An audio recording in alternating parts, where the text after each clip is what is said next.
Good morning. Good morning, heads of states, excellencies, dear guests, people watching from home. The fourth plenary meeting of the General Assembly is called to order. After our intense Monday, today starts the general debate of the 80th session. Before proceeding to the general debate, the Assembly will hear an introduction by Secretary General of his annual report on the work of the organization. Under Agenda Item 110, in accordance with Resolution 51/241 of 31st July 1997. Please take your seat. I now give the floor to the Secretary General of the United Nations, His Excellency Antonio Guterres.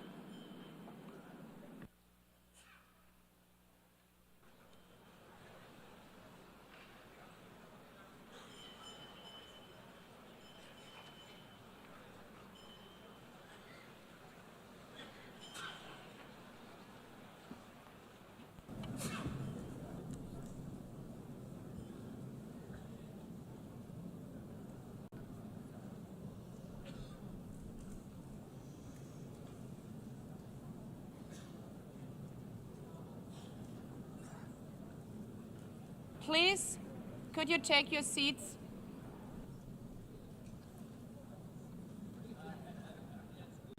Let me begin with two words we have not been able to say often enough in this hall. Madam President.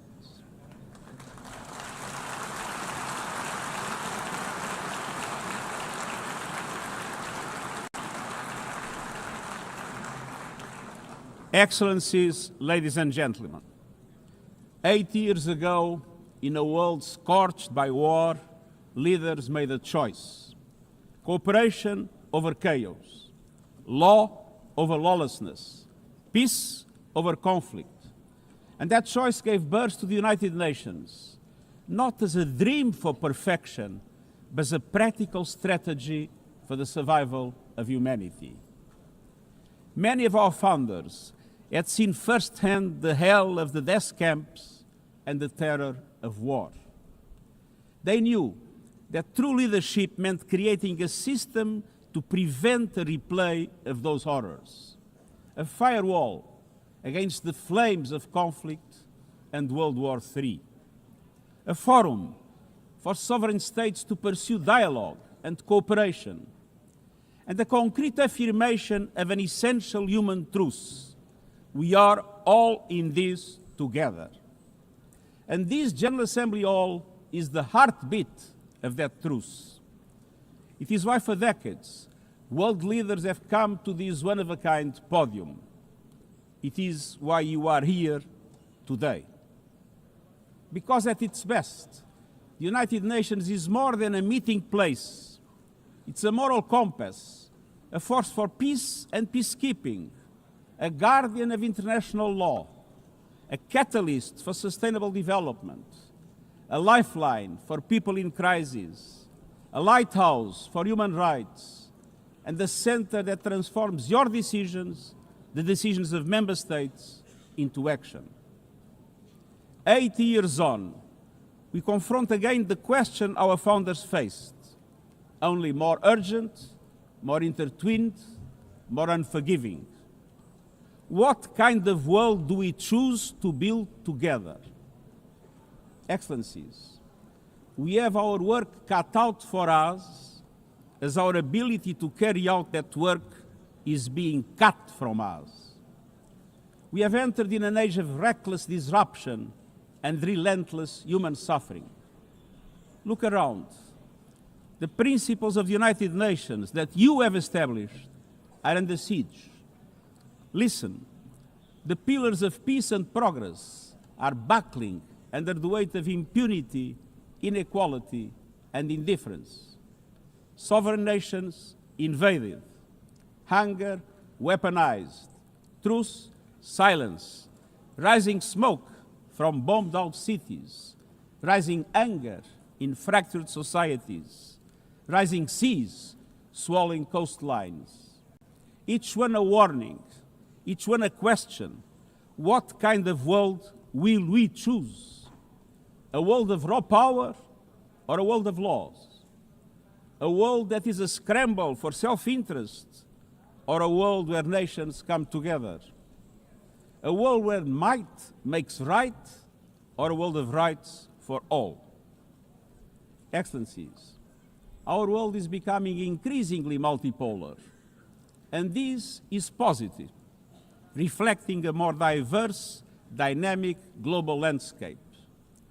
But multipolarity without effective multilateral institutions can court chaos, as Europe has learned the hard way, resulting in World War I. It was multipolar, but there was no multilateral institutions. So let's be clear. International cooperation is not naivete. It is hard-headed pragmatism. In a world where there's leap borders, isolation is an illusion. No country can stop a pandemic alone. No army can halt rising temperatures. No algorithm can rebuild trust once it is broken. These are global stress tests of our system, our solidarity, and our resolve. I'm convinced we can pass these tests, and we must. Because people everywhere are demanding something better, and we owe them a system worthy of their trust and a future worthy of their dreams. And so we must make the choice, an active choice, to reaffirm the imperative of international law, to reassert the centrality of multilateralism, to reinforce justice and human rights, and to recommit to the principles that gave rise to our organization, and to the promise contained in its first words, we the peoples. Excellencies, the choices we face are not part of an ideological debate. They are a matter of life and death for millions. As I scan the global landscape, we must make 5 critical choices. First, we must choose peace rooted in international law. Peace is our first obligation. Yet today, wars rage with a barbarity we vowed never to allow. Too often, the Charter is brandished when convenient and trampled when not. But the Charter is not optional. It is our foundation. And when the foundation cracks, everything built upon fractures. Around the world, we see countries acting as if the rules don't apply to them. We see humans treated as less than human, and we must call it out. Impunity is the mother of chaos, and it has spawned some of the most atrocious conflicts of our times. In Sudan, civilians are being slaughtered, starved, and silenced. Women and girls face unspeakable violence. There is no military solution. I urge all parties, including those in this hall, end the external support that is fueling this bloodshed. Push to protect civilians, because the Sudanese people deserve peace, dignity, and hope. In Ukraine, relentless violence continues to kill civilians, destroy civilian infrastructure, and threaten global peace and security. I commend recent diplomatic efforts by the United States and others. We must work for a full ceasefire and a just, lasting peace in accordance with the Charter, UN resolutions, and international law. In Gaza, the horrors are approaching a third monstrous year. They are the result of decisions that defy basic humanity.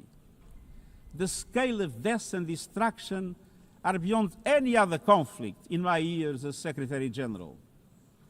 The International Court of Justice has issued legally binding provisional measures in the case named Application of the Convention on the Prevention and Punishment of the Crime of Genocide in the Gaza Strip. Since then, a famine has been declared and the killing has intensified. The measures stipulated by the ICJ must be implemented fully and immediately.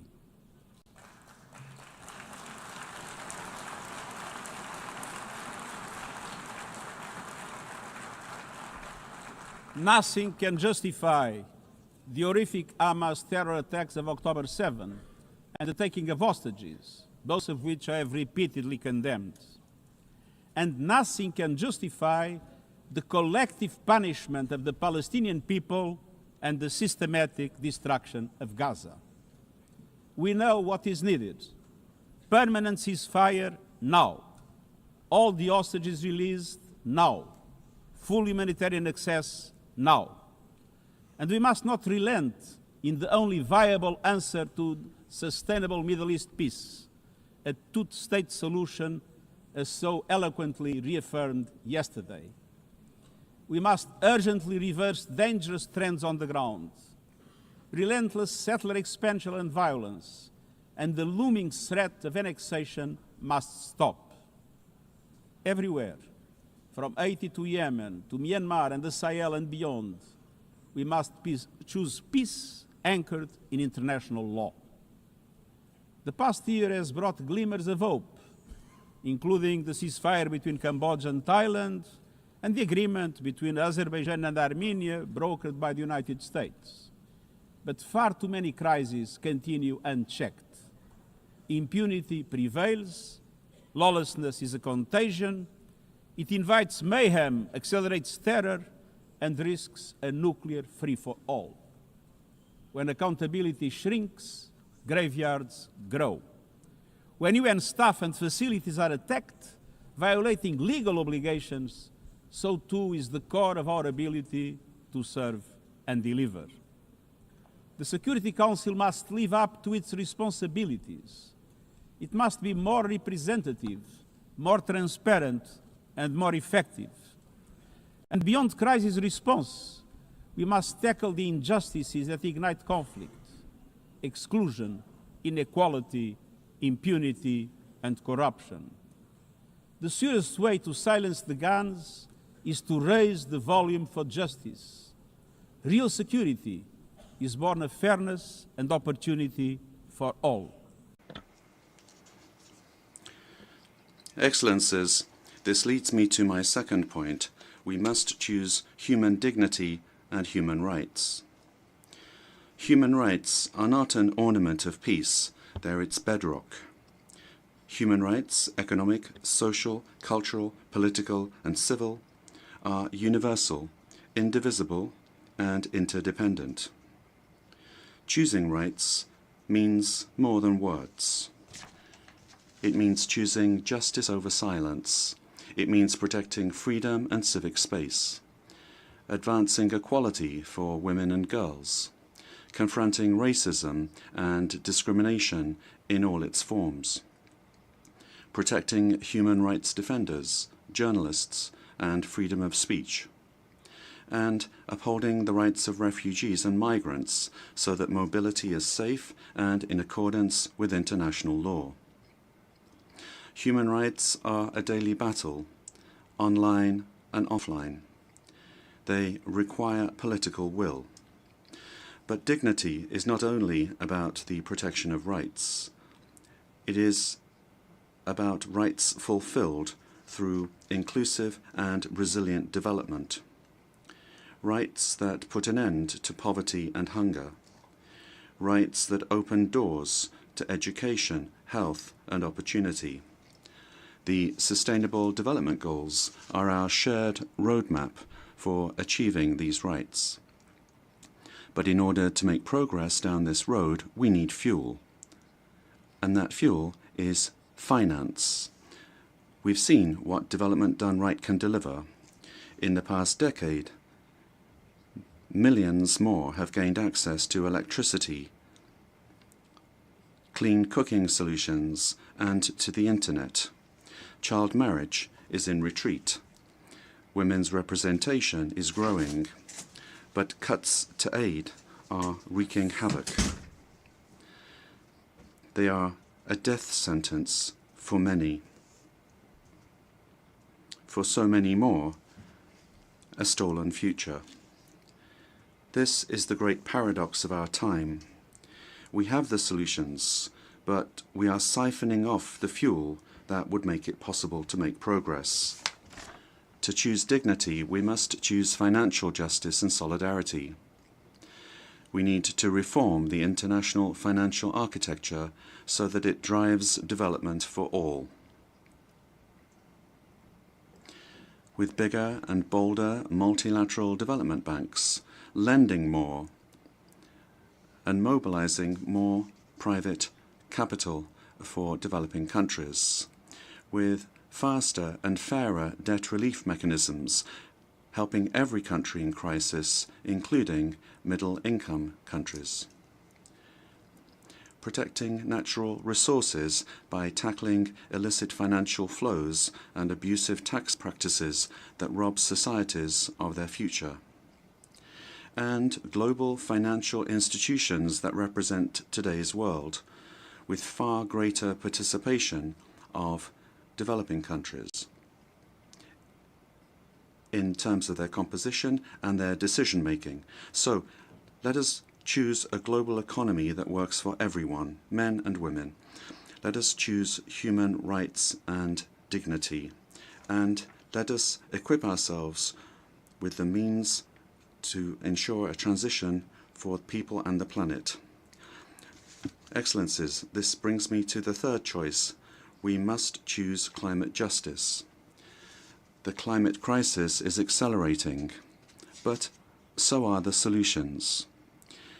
The clean energy future is no longer a distant promise.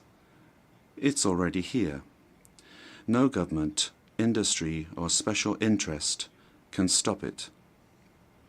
But some are trying, hurting economies, locking in higher prices, and squandering a historic opportunity. Fossil fuels are a losing bet. Last year, almost all new power capacity came from renewables, and the investment is surging. Renewables are the cheapest and fastest source of new power. They create jobs, drive growth, shield economies from volatile oil and gas markets, connect the unconnected, and can free us from the tyranny of fossil fuels. But not at today's pace. Clean energy investment remains uneven. 21st century grids and storage are not rolling out fast enough. And public subsidies, taking from taxpayer money, still flow to fossil fuels over clean energy by a factor of 9 to 1. Meanwhile, emissions, temperatures, and disasters keep rising. And those least responsible suffer the most. Science says limiting global temperature rise to 1.5 degrees by the end of this century is still possible, but the window is closing. The International Court of Justice has affirmed the legal obligation of states. We must step up action and ambition, especially through strengthened national climate plans. Tomorrow, I will welcome leaders to announce new targets. The G20, the biggest emitters, must lead, guided by common but differentiated responsibilities. But all countries must step up and do more as we head to the UN Climate Conference in Brazil. By accelerating action in energy, forests, methane, and industrial decarbonization. By defining a credible roadmap to mobilize $1.3 trillion annually in climate finance by 2035 for developing countries. By supporting just transitions, by doubling finance for adaptation to at least $40 billion this year, and rapidly deploying proven tools to unlock billions more in concessional finance. And by capitalizing the Loss and Damage Fund with significant contributions. All of these requires government, international financial institutions, philanthropies, civil society, and the private sector to work together. to provide fiscal space to developing countries and unlock new innovative sources of finance at scale, including solidarity levies on high-emitting sectors and debt swaps. We have the solutions and tools, but we must choose climate justice and climate action. Fourth, we must choose to put technology at the service of humanity. Artificial intelligence is rewriting human existence in real time, transforming how we learn, work, communicate, and what we can trust. And the question is not how to stop it, but how to steer it for the greater good. Technology must be our servant, not our master. It must promote human rights, human dignity, and human agency. Yet today, AI's advancement in outpacing regulation and responsibility and is concentrated in a few hands. And the risks are expanding to new frontiers, from biotech to autonomous weapons. We are witnessing the rise of tools for mass surveillance, mass social control, mass disruption, and even mass destruction. Tools that can drain energy, strain ecosystems, and intensify the race for critical minerals, potentially stoking instability and conflict. Yet, these technologies remain largely ungoverned. We need universal guardrails and common standards across platforms. No company should be above the law. No machines should decide who lives or dies. No system should be deployed without transparency, safety, and accountability. Last month, this Assembly took a historic step, establishing an independent international scientific panel on AI and an annual global dialogue on AI governance. Two new pillars of a shared architecture, connecting science with policy to bring clarity and foresight, enabling innovation to flourish while advancing our values and our rights, and ensuring governments, companies, and civil society can help shape common norms. We must build on these mechanisms and close the capacity gap. All countries must be able to design and develop AI, not just to consume it. I have proposed voluntary financing options to build AI computing power, data, and skills in developing nations. No country should be locked out of the digital future or locked into systems it cannot shape or trust. And governments must lead with vision, and companies must act with responsibility. And we, the international community, must ensure that technology lifts up humanity.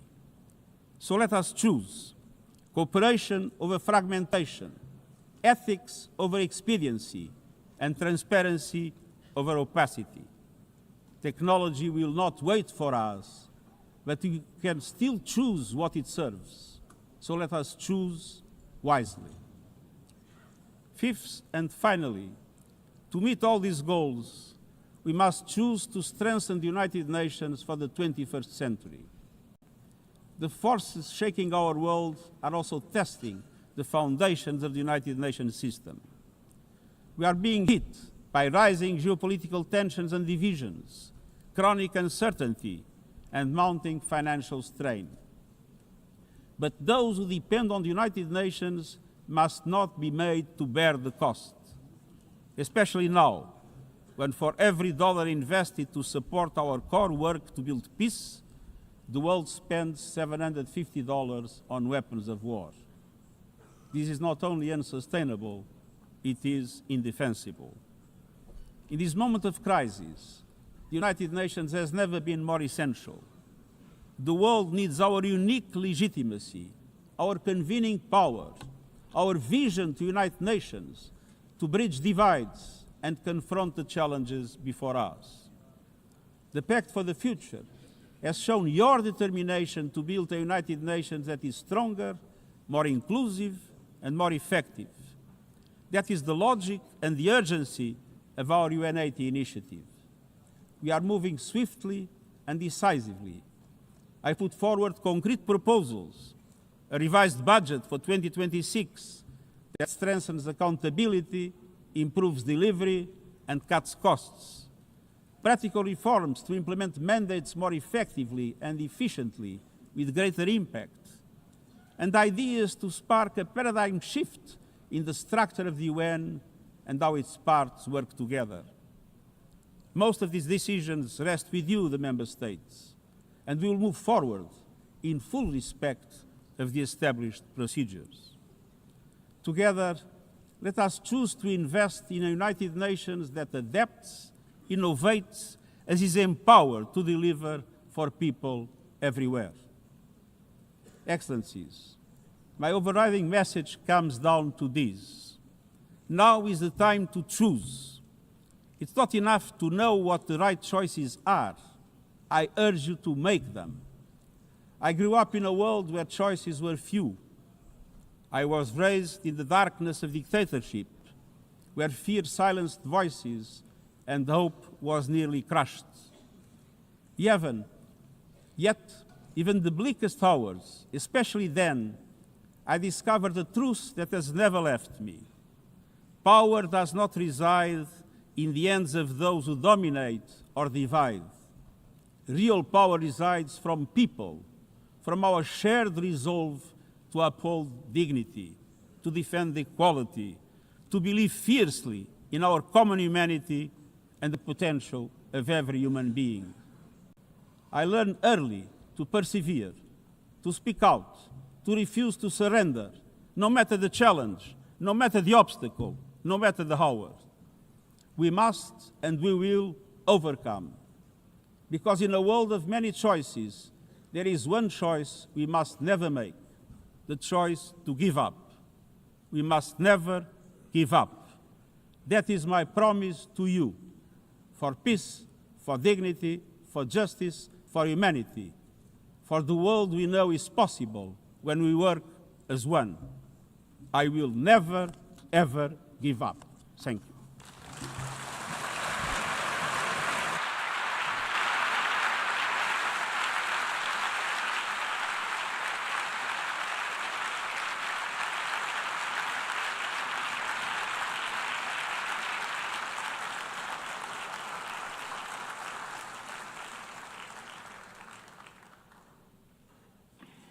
I thank the Secretary General. The Assembly will now turn to agenda item 8, entitled General Debate.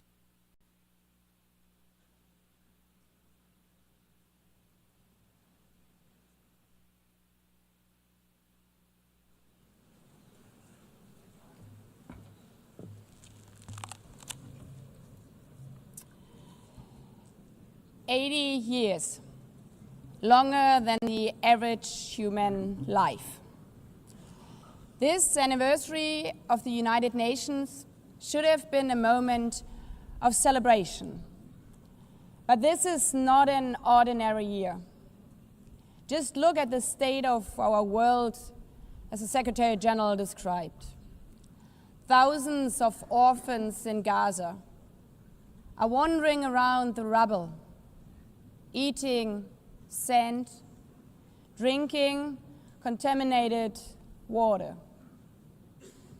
90-year-old women in Ukraine are hiding from drones, trapped in their homes instead of living their final years in peace. Children in Haiti, too afraid to walk to school, afraid they might be gunned down by gangs like their friends. And for every conflict and tragedy that seizes the headlines, there are so many more that are forgotten, lost to the news cycle. Like women in Democratic Republic of the Congo, shielding their daughters from armed groups, fearful they might be raped. And Rohingya children, spending their whole childhood in tattered tents, unable to remember what their home looks like. Faced with these realities, now is not the time to celebrate.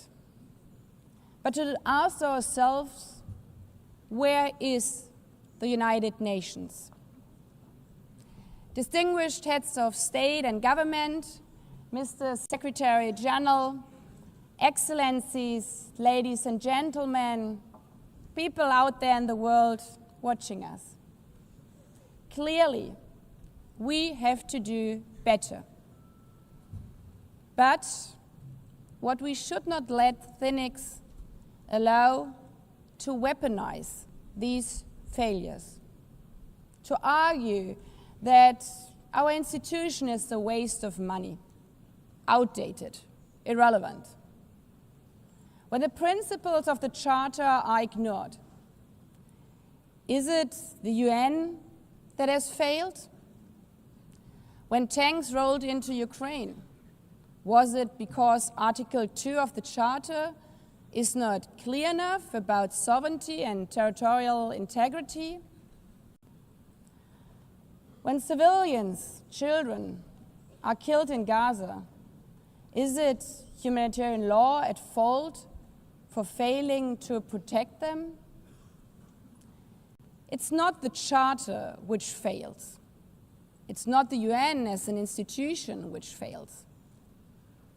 The Charter, our Charter, is only as strong as member states' willingness to uphold it, and their willingness to hold to account those who violate it. Excellencies, yes, our world is in pain. Yes, we have failures. But imagine how much worse would it be without the United Nations? Would a single person be better off without it? Without UNICEF, 26 million children would not have received an education. Without the World Food Programme, nearly 125 million people would have lacked life-saving food assistance. Without the World Health Organization, over 1 billion vaccines would not have been supplied. Sometimes we could have done more, but we cannot let this dishearten us. If we stop doing the right thing, evil would prevail. This 80th session is not about big celebrations. It's about finding the resolve not to give up, the resolve to be better together, just as our predecessors did 8 decades ago. This institution was born in a world on fire and desperate for reprieve. 750 million, nearly a third of humanity back then, still under colonial rule. 2 world wars in a generation, 70 million dead. The horrors of the Holocaust revealed to our collective shame. This was a generation that knew almost nothing but suffering and despair. The signing of the Charter in 1945 gave hope to millions, gave us a North Star that guided our path from the ashes of war, helped guide nations from colonial rule into independent states, helped end apartheid. Across the decades, the United Nations has been a compass pointing toward peace, humanity, and justice. We have not always succeeded, but the story of this institution is not a story of easy victories. It's a story of falling and rising, of pulling ourselves and each other back up and trying harder. We gather here for the 80th time, not for empty celebration, not out of ritual, not to hear our own voices. We gather to prove that this institution matters, and that through this institution, every nation represented here, no matter how big or small, can summon again the strength and unity first shown in San Francisco 80 years ago. The courage and resolve of world leaders who, even while some called them back then naive, believed they could build a better world from the wreckage of the old. They showed then what true leadership is. It's not about imposing your will or putting others down. True leadership is about lifting others up, not out of altruism, but for a mutual benefit, and even out of our self-interest. Because as our founders and every architect of peace since then has understood, helping others is what makes ultimately our own countries stronger. Could any state have faced the global pandemic alone? The virus did not have any passport. We were only able to solve it at the end with the support of the World Health Organization. The climate crisis does not stop at borders. CO2 emissions anywhere affect people everywhere. Even the wealthiest cities in the world cannot shield themselves from wildfires. And imagine coming here by plane, how safe would you feel to step into the next airplane if there were no International Civil Aviation Organization anymore, which is responsible for setting safety regulations for 5 billion passengers each year? How comfortable would you be with your children using the internet while AI is uncontrolled and unchecked? As the lines between what is real and fake start to blur. In this globalized, digitalized world, we work together or we suffer alone. Excellencies, the theme of this milestone session and the high-level week is therefore better together. 80 years and more for peace, development, and human rights. Will living up to that be easy? No. But this hall was not built for easy times. It was built to come together to confront the hardest topics.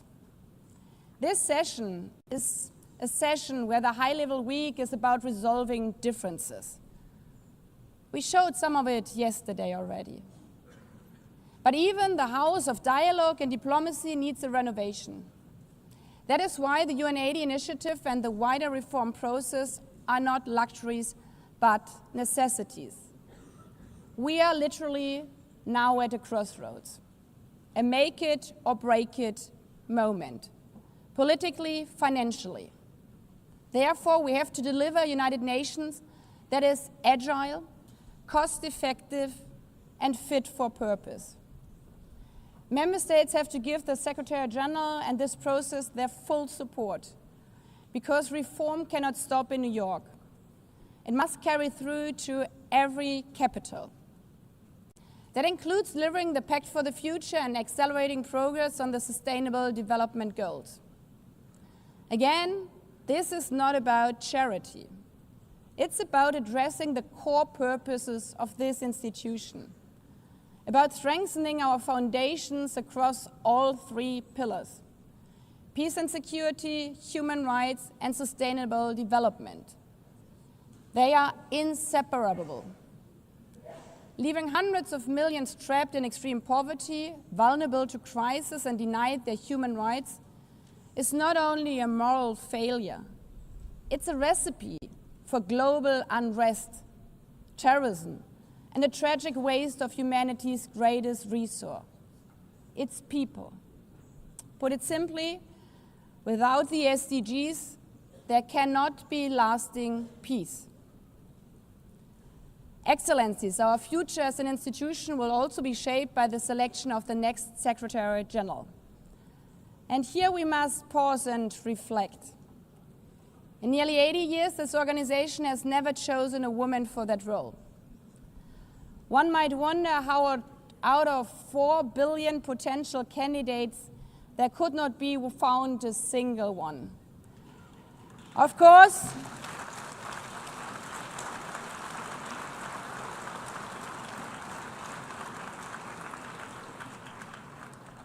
Of course, the choice rests with member states. But those of you having been there yesterday celebrating Beijing, one strong female leader after the other from all our continents. Like 80 years ago, we are standing at a crossroads. And it's up to us, to every single member state, to live up to the same leadership as your predecessors did. To act when action is needed. To uphold the principles of our Charter. To be better together. To show the people around the world that this united nation is there.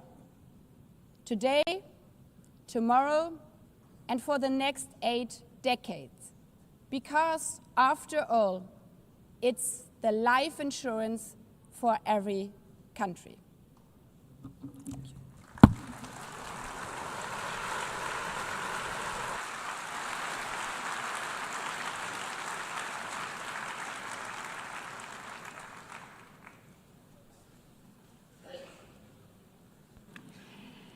Before giving the floor to the first speaker for this morning, I would like to remind member states that the list of speakers for the general debate has been established on the agreed basis that statements should be no longer than 15 minutes to enable all the speakers to be heard at a given meeting. Within this time frame, I would like to appeal to speakers to deliver their statements at a reasonable pace so that interpretation into the other official languages may be provided properly. I would also like to draw your attention to the decision taken by the Assembly at previous sessions, namely that the practice of expressing congratulations inside the Assembly Hall after speech has been delivered is strongly discouraged. After delivering their statements from the rostrum, speakers are invited to exit the hall through room JA200, located behind the podium, before returning to their seats. May I take it that the Assembly agrees to proceed in this manner? It's so decided. Finally, I should like to draw the attention of member states that during the general debate, official photographers are in the room and will take official photographs of all speakers by the Department of Global Communications. Members interested in obtaining these photographs are requested to contact the Photo Library of the United Nations. By this, the Assembly will hear an address by His Excellency Luiz Inácio Lula da Silva, President of the Federative Republic of Brazil. I request the protocol to escort His Excellency and invite him to address the Assembly.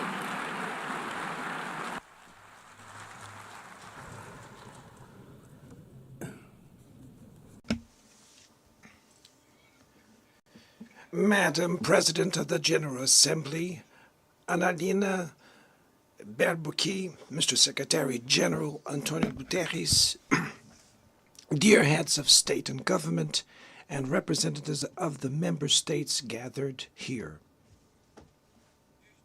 This should be a time to celebrate the United Nations. Created at the end of the war, the UN symbolizes the highest expression of the aspiration for peace and prosperity.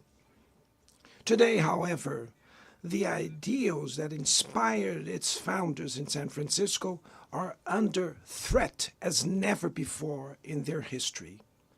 Multilateralism is at a new crossroads. The organization's authority is in check. We are witnessing the consolidation of an international order marked by repeated concessions to power play, attacks on sovereignty, arbitrary sanctions, and unilateral interventions are becoming the rule.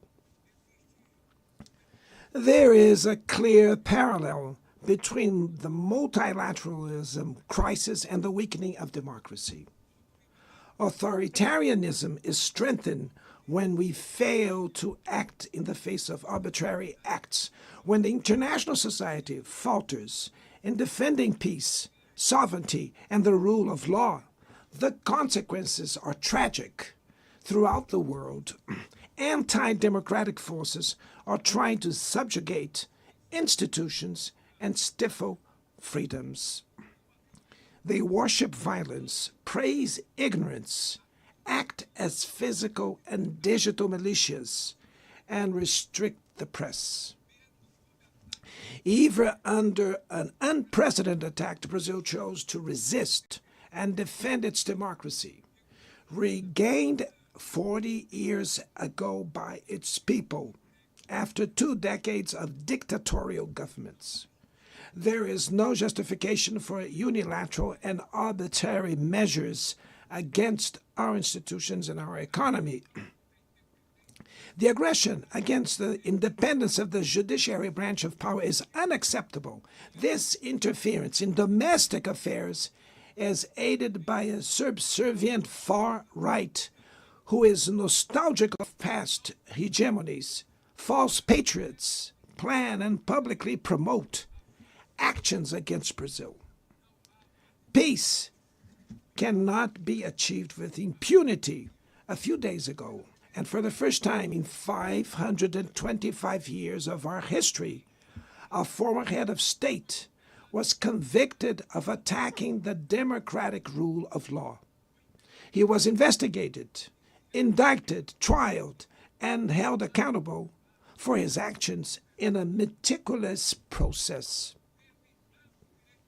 He has the right to defend himself was secured, a prerogative that dictatorships deny to their victims. Before the eyes of the world, Brazil sent a message to all aspiring autocrats and those who support them. Our democracy, our sovereignty are non-negotiable.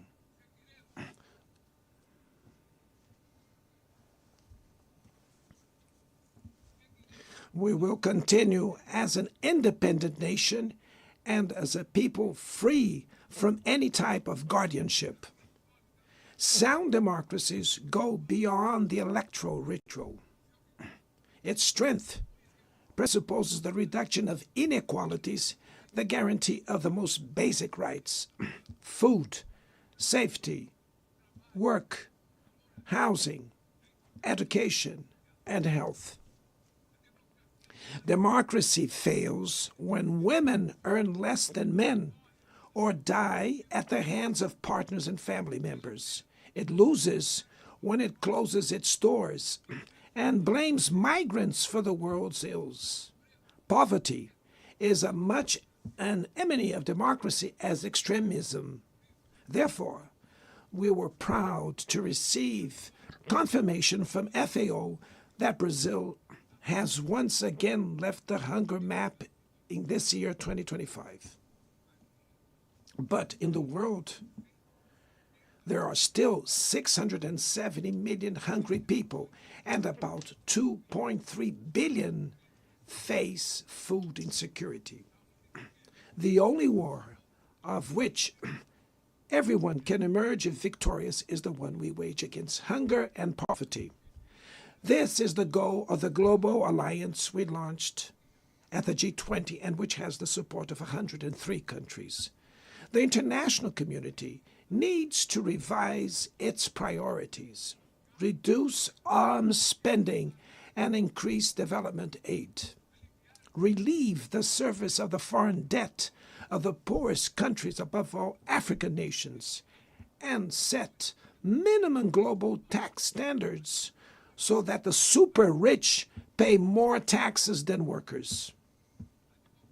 Democracy is also measured by the ability to protect families and the childhood. Digital platforms offer possibilities for us to come together in ways we never imagined. But they have been used for sowing intolerance, misogyny, xenophobia, and misinformation. The internet cannot be a land of lawlessness. It's up to governments to protect the most vulnerable. Regulating does not mean restraining freedom of expression. It's about ensuring that what is already illegal in the real world is treated the way in the virtual environment. Attacks on regulation serve to cover up hidden interests and provide shelter for crimes such as fraud, human trafficking, pedophilia, and attacks against democracy. The Brazilian parliament was right to rush to address this issue. Last week, I proudly enacted one of the world's most advanced laws for the protection of children and adolescents in the digital environment. Also, we sent draft bills to the National Congress to foster competition in digital markets and to encourage the installation of sustainable data centers.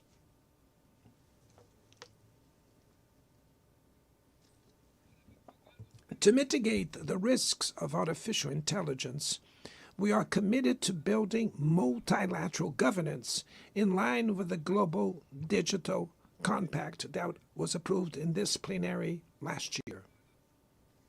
Ladies and gentlemen, Your Excellencies, in Latin America and the Caribbean, we are experiencing a time of growing polarization and instability. Maintaining the region as a zone of peace is and was our priority. We are a continent free of weapons of mass destruction, without ethnic or religious conflicts. The comparison between crime and terrorism is worrying. The most effective way to combat drug trafficking is to cooperate to suppress money laundering and limit arms trade. Using lethal force in situations that do not constitute armed conflict is tantamount to executing people without trial.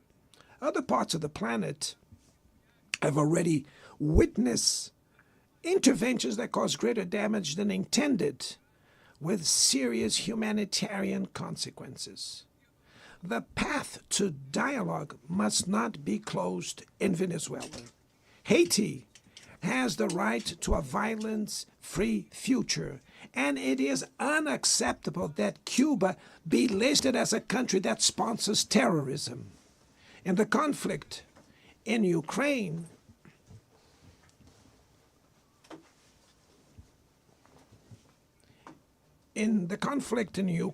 we all already know that there will be no military solution.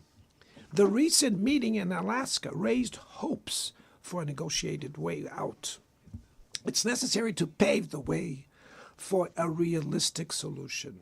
This implies taking into account the legitimate security concerns of all parties. The African Initiative and the Friends for Peace group created by China and Brazil can help promote dialogue and a diplomatic solution. No situation is more emblematic of the disproportionate and illegal use of force than the one occurring in Palestine. The terrorist attacks perpetrated by Hamas are indefensible from any angle, but nothing, absolutely nothing, justifies the ongoing genocide in Gaza.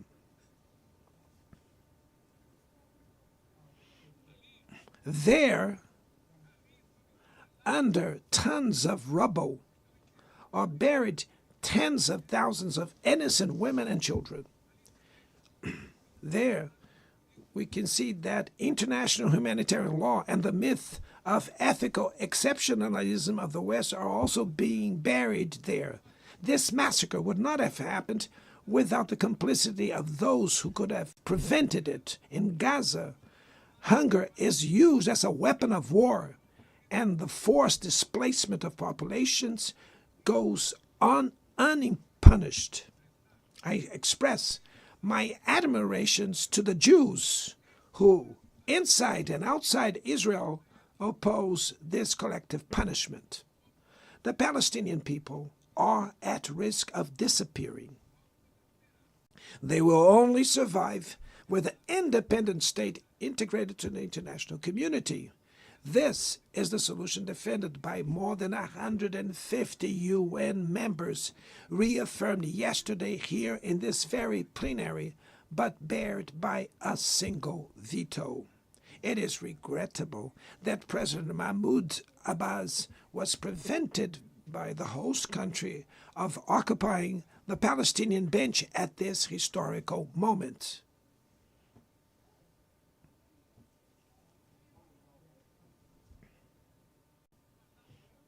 The spread of this conflict to Lebanon, Syria, Iran, Qatar is fueling an unprecedented arms build-up. Madam President, bombs and nuclear weapons will not protect us from the climate crisis. The year of 24 was the warmest already registered. COP30 in the city of Belém, Brazil, will the COP of truth. It will be the time for world leaders to prove the seriousness of their commitment to the planet. Without a complete picture of the NDC's nationally determined contributions, we were walking blindfolded towards the abyss. Brazil has committed to reducing its emissions by 59% and 67%, covering all greenhouse gases and all sectors of the economy. Developing nations face climate change while grappling with other challenges. Meanwhile, rich countries enjoy a standard of living reached at the expense of 200 years of greenhouse gas emissions, demanding greater ambition and greater access to resources and technology. It's not a matter of charity, but of justice. The race for critical minerals essential for energy transition cannot reproduce the predatory and asymmetrical logic that has characterized recent centuries. In Belém City, the world will learn about the reality of the Amazon.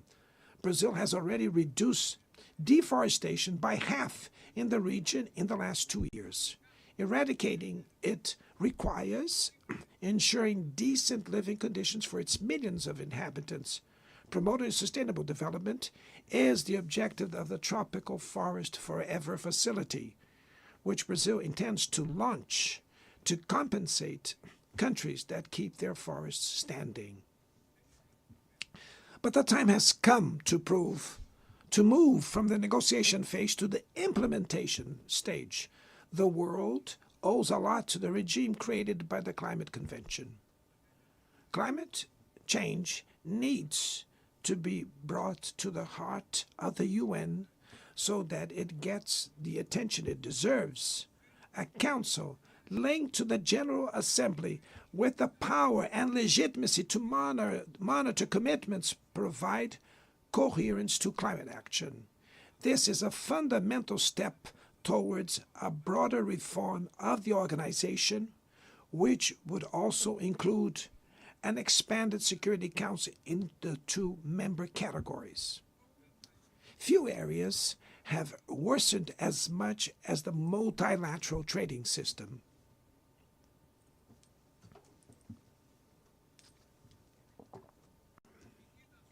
Unilateral measures have rendered fundamental principles, such as the most favored nations clauses, meaningless.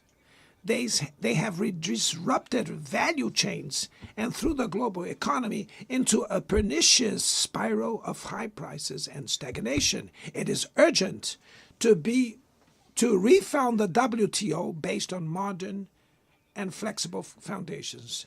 Your Excellencies, ladies and gentlemen, this year, the world lost 2 exceptional public figures. Former Uruguayan President Pepe Mujica and our dear Pope Francis, both embodied the best humanist values like no other. Their lives were intertwined with the 8 decades of the UN UN's existence. If they were still among us, they would use this platform to remember that authoritarianism, environmental degradation, and inequality are not relentless, that the only ones defeated are those who stand idly by resigned, and that we can defeat the false prophets and oligarchs who exploit fear and monetize hate, and that tomorrow is made of daily choices, and it takes courage to act to transform it. In the future that Brazil envisions, there is no room for the reenactment of ideological rivalries or spheres of influence. Confrontation is not inevitable.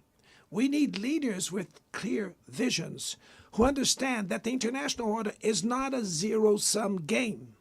The 21st century will be increasingly multipolar. For it to remain peaceful, it cannot fall to multilateral. Brazil is giving increasing importance to the European Union, the African Union, ASEAN, CELAC, BRICS, and the G20. The voice of the Global South must be heard. The UN has today almost 4 times more members than the 51 who were at its foundation. Our historic mission is to make it once again a barrier of hope and a promoter of equality, peace, sustainable development, diversity, and tolerance. May God bless us all. And thank you very much.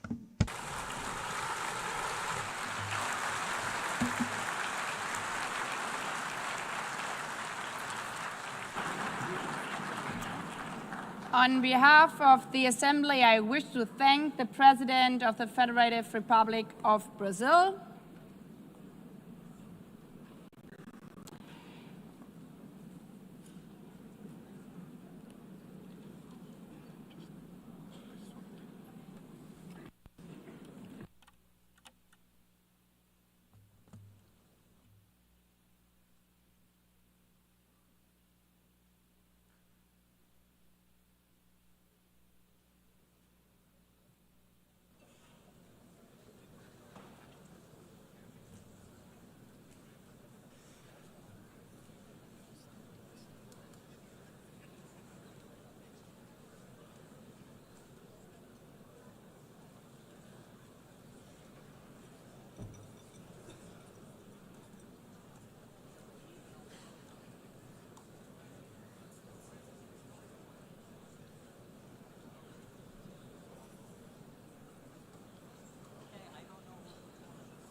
the Assembly will hear an address by His Excellency Donald Trump, President of the United States of America.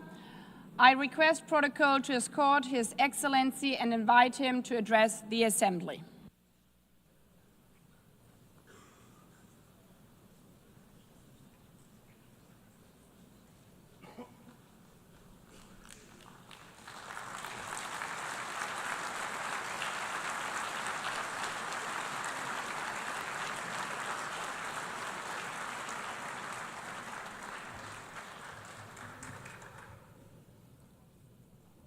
Thank you very much. Very much appreciated.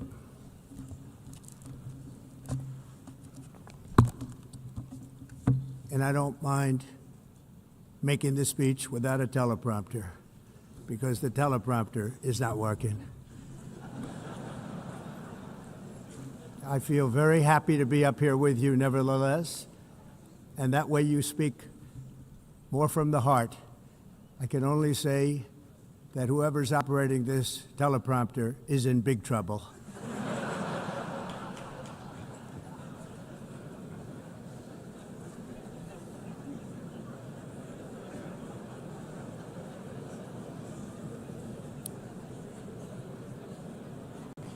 Hello, Madam First Lady. Thank you very much for being here. And Madam President, Mr. Secretary General, First Lady of the United States, distinguished delegates, ambassadors, and world leaders. 6 years have passed since I last stood in this grand hall and addressed a world that was prosperous and at peace in my first term. Since that day, the guns of war have shattered the peace I forged on 2 continents. An era of calm and stability gave way to one of the great crises of our time. And here in the United States, 4 years of weakness, lawlessness, and radicalism under the last administration delivered our nation into a repeated set of disasters.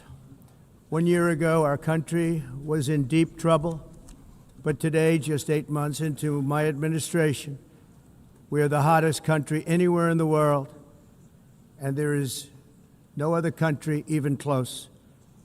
America is blessed with the strongest economy, the strongest borders, the strongest military, the strongest friendships, and the strongest spirit of any nation on the face of the earth. This is indeed the golden age of America. We are rapidly reversing the economic calamity we inherited from the previous administration, including ruinous price increases and record-setting inflation like we've never had before. Under my leadership, energy costs are down, gasoline prices are down, grocery prices are down, mortgage rates are down, and inflation has been defeated. The only thing that's up is the stock market, which just hit a record high. In fact, it hit a record high 48 times in the last short period of time. Growth is surging, manufacturing is booming. The stock market, as I said, is doing better than it's ever done.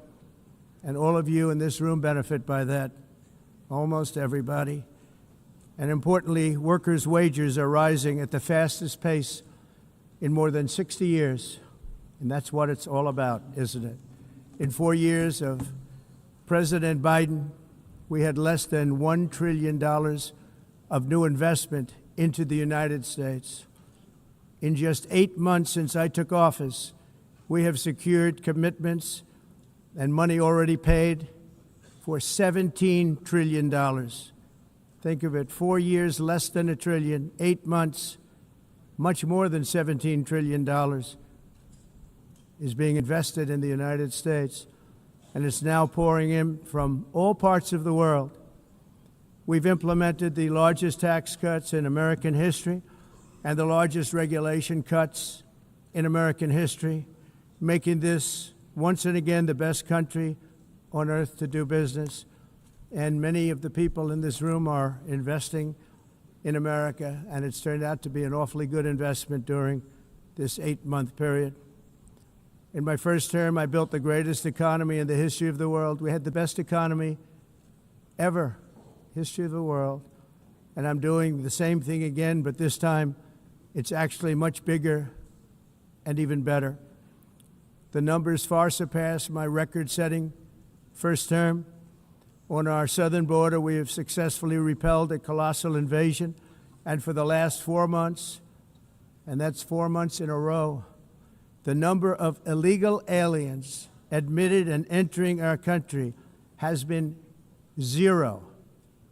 Hard to believe, because if you look back just a year ago, it was millions and millions of people pouring in from all over the world, from prisons, from mental institutions, drug dealers. All over the world they came. They just poured into our country with the ridiculous open border policy of the Biden administration. Our message is very simple. If you come illegally into the United States, you're going to jail, or you're going back to where you came from, or perhaps even further than that. You know what that means. I want to thank the country of El Salvador for the successful and professional job they've done in receiving and jailing so many criminals that entered our country. And it was under the previous administration that the number became record-setting, and they're all being taken out. We have no choice. And other countries have no choice because other countries are in the exact same situation with immigration. It's destroying your country, and you have to do something about it. On the world stage, America is respected again like it has never been respected before. You think about 2 years ago, 3 years ago, 4 years ago, or 1 year ago, we were a laughingstock all over the world. At the NATO summit in June, virtually all NATO members formally committed to increase defense spending at my request from 2% to 5% of GDP, making our alliance far stronger and more powerful than it was ever before. In May, I traveled to the Middle East to visit my friends and rebuild our partnerships in the Gulf and those valued relationships with Saudi Arabia, Qatar, and the UAE, and other countries are now, I believe, closer than ever before. My administration has negotiated one historic trade deal after another, including with the United Kingdom, the European Union, Japan, South Korea, Vietnam, Indonesia, the Philippines, Malaysia, and many, many others. Likewise, in a period of just 7 months, I have ended 7 unendable wars. They said they were unendable. You're never going to get them solved. Some were going for 31 years, 2 of them, 31, think of it, 31 years. One was 36 years. One was 28 years. I ended 7 wars. And in all cases, they were raging with countless thousands of people being killed. This includes Cambodia and Thailand, Kosovo and Serbia, the Congo and Rwanda, a vicious, violent war that was, Pakistan and India, Israel and Iran, Egypt and Ethiopia, and Armenia and Azerbaijan. It included all of them. No president or prime minister, and for that matter, no other country has ever done anything close to that. And I did it in just 7 months. It's never happened before. There's never been anything like that. I'm very honored to have done it. It's too bad that I had to do these things instead of the United Nations doing them. And sadly, in all cases, the United Nations did not even try to help in any of them. I ended 7 wars, dealt with the leaders of each and every one of these countries, and never even received a phone call from the United Nations offering to help in finalizing the deal. All I got from the United Nations was an escalator that on the way up stopped right in the middle. If the First Lady wasn't in great shape, she would have fallen, but she's in great shape. We're both in good shape. We both stood. And then a teleprompter that didn't work. These are the 2 things I got from the United Nations, a bad escalator and a bad teleprompter. Thank you very much. And by the way, it's working now. It just went on. Thank you. I think I should just do it the other way. It's easier. Thank you very much. I didn't think of it at the time because I was too busy working to save millions of lives. That is the saving and stopping of these wars. But later I realized that the United Nations wasn't there for us. They weren't there. I thought of it really after the fact, not during these negotiations, which were not easy. That being the case, what is the purpose of the United Nations? The UN has such tremendous potential. I've always said it. It has such tremendous, tremendous potential, but it's not even coming close to living up to that potential. For the most part, at least for now, all they seem to do is write a really strongly worded letter and then never follow that letter up. It's empty words, and empty words don't solve war. The only thing that solves war and wars is action. Now, after ending all of these wars and also earlier negotiating the Abraham Accords, which is a very big thing for which our country received no credit, never receives credit. Everyone says that I should get the Nobel Peace Prize for each one of these achievements. But for me, the real prize will be the sons and daughters who live to grow up with their mothers and fathers, because millions of people are no longer being killed in endless and unglorious wars. What I care about is not winning prizes, it's saving lives. We saved millions and millions of lives with the 7 wars. And we have others that we're working on, and you know that. Many years ago, a very successful real estate developer in New York, known as Donald J. Trump, I bid on the renovation and rebuilding of this very United Nations complex. I remember it so well. I said at the time that I would do it for $500 million, rebuilding everything. It would be beautiful. I used to talk about, I'm going to give you marble floors. They're going to give you terrazzo. I'm going to give you the best of everything. You're going to have mahogany walls. They're going to give you plastic. But they decided to go in another direction, which was much more expensive at the time, and which actually produced a far inferior product. And I realized that they did not know what they were doing when it came to construction, and that their building concepts were so wrong, and the product that they were proposing to build was so bad and so costly. It was going to cost them a fortune. And I said, and wait till you see the overruns. Well, I turned out to be right. They had massive cost overruns and spent between $2 and $4 billion on the building and did not even get the marble floors that I promised them. You walk on terrazzo. Do you notice that? As far as I'm concerned, frankly, looking at the building and getting stuck on the escalator, they still haven't finished the job. They still haven't finished. That was years ago. The project was so corrupt that Congress actually asked me to testify before them on the tremendous waste of money, because it turned out that they had no idea what it was, but they knew it was anywhere between $2 and $4 billion as opposed to $500 million with a guarantee. But they had no idea, and I said it cost much more than $5 billion. Unfortunately, many things in the United Nations are happening just like that, but on an even much bigger scale, much, much bigger.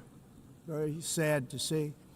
Whether the UN can manage to play a productive role, I've come here today to offer the hand of American leadership and friendship to any nation in this assembly that is willing to join us in forging a safer, more prosperous world.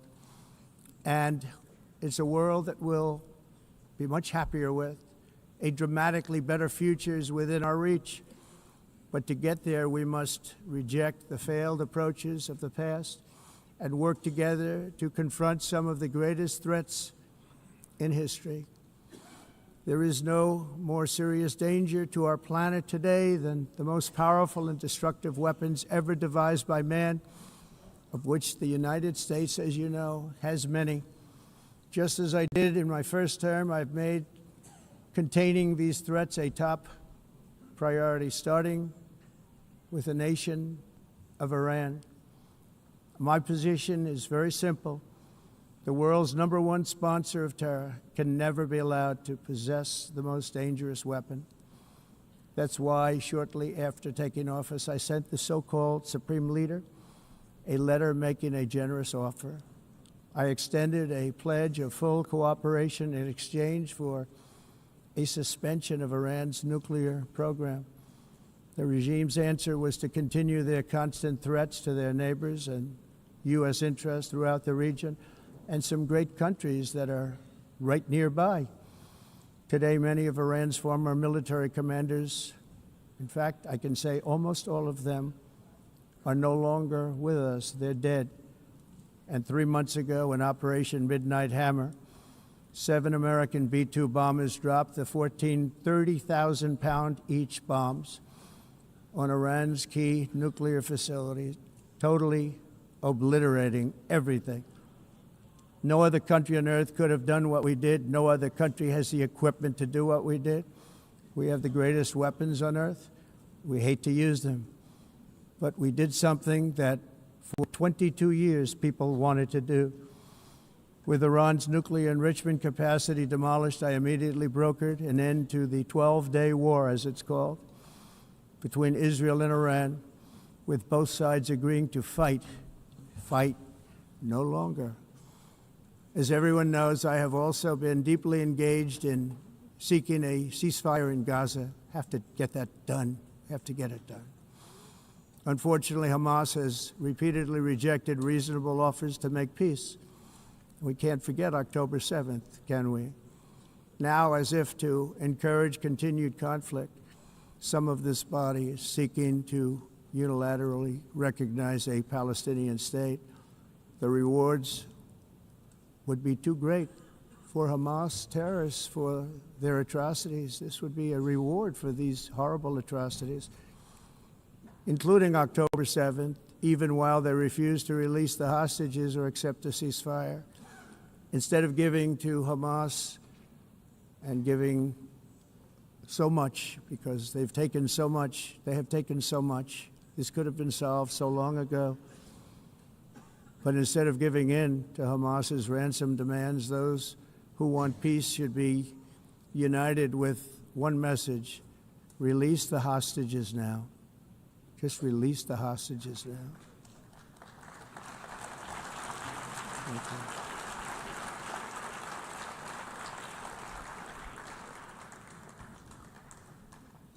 Thank you. As we have got to come together, and we will come together, got to get it done. We have to stop the war in Gaza immediately. We have to stop it. We have to get it done. We have to negotiate, immediately have to negotiate peace. We got to get the hostages back. We want all 20 back. We don't want 2 and 4. As you know, I got, along with Steve Witkoff and others that helped us, Marco Rubio, we got most of them back. We were involved in all of them.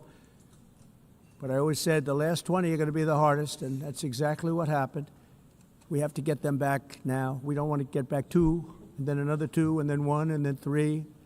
Have this process. No, we want them all back, and we want the actually 38 dead bodies back too. Those parents came to me, and they want them back, and they want them back very quickly and very badly, as though they were alive. They want them. They want them every bit as much as if their son or daughter were alive. I've also been working relentlessly, stopping the killing in Ukraine. I thought that would be, of the 7 wars that I stopped, I thought that would be the easiest because of my relationship with President Putin, which had always been a good one. I thought that was going to be the easiest one. But you know, in war, you never know what's going to happen. There are always lots of surprises, both good and bad. Everyone thought Russia would win this war in 3 days. But it didn't work out that way. It was supposed to be just a quick little skirmish.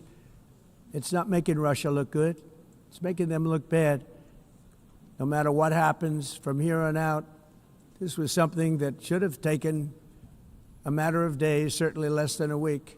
And they've been fighting for 3.5 years and killing anywhere from 5,000 to 7,000 young soldiers, mostly soldiers, on both sides, every single week, from 5,000 to 7,000 dead young people, and some in cities, much smaller numbers, where rockets are shot, where drones are dropped.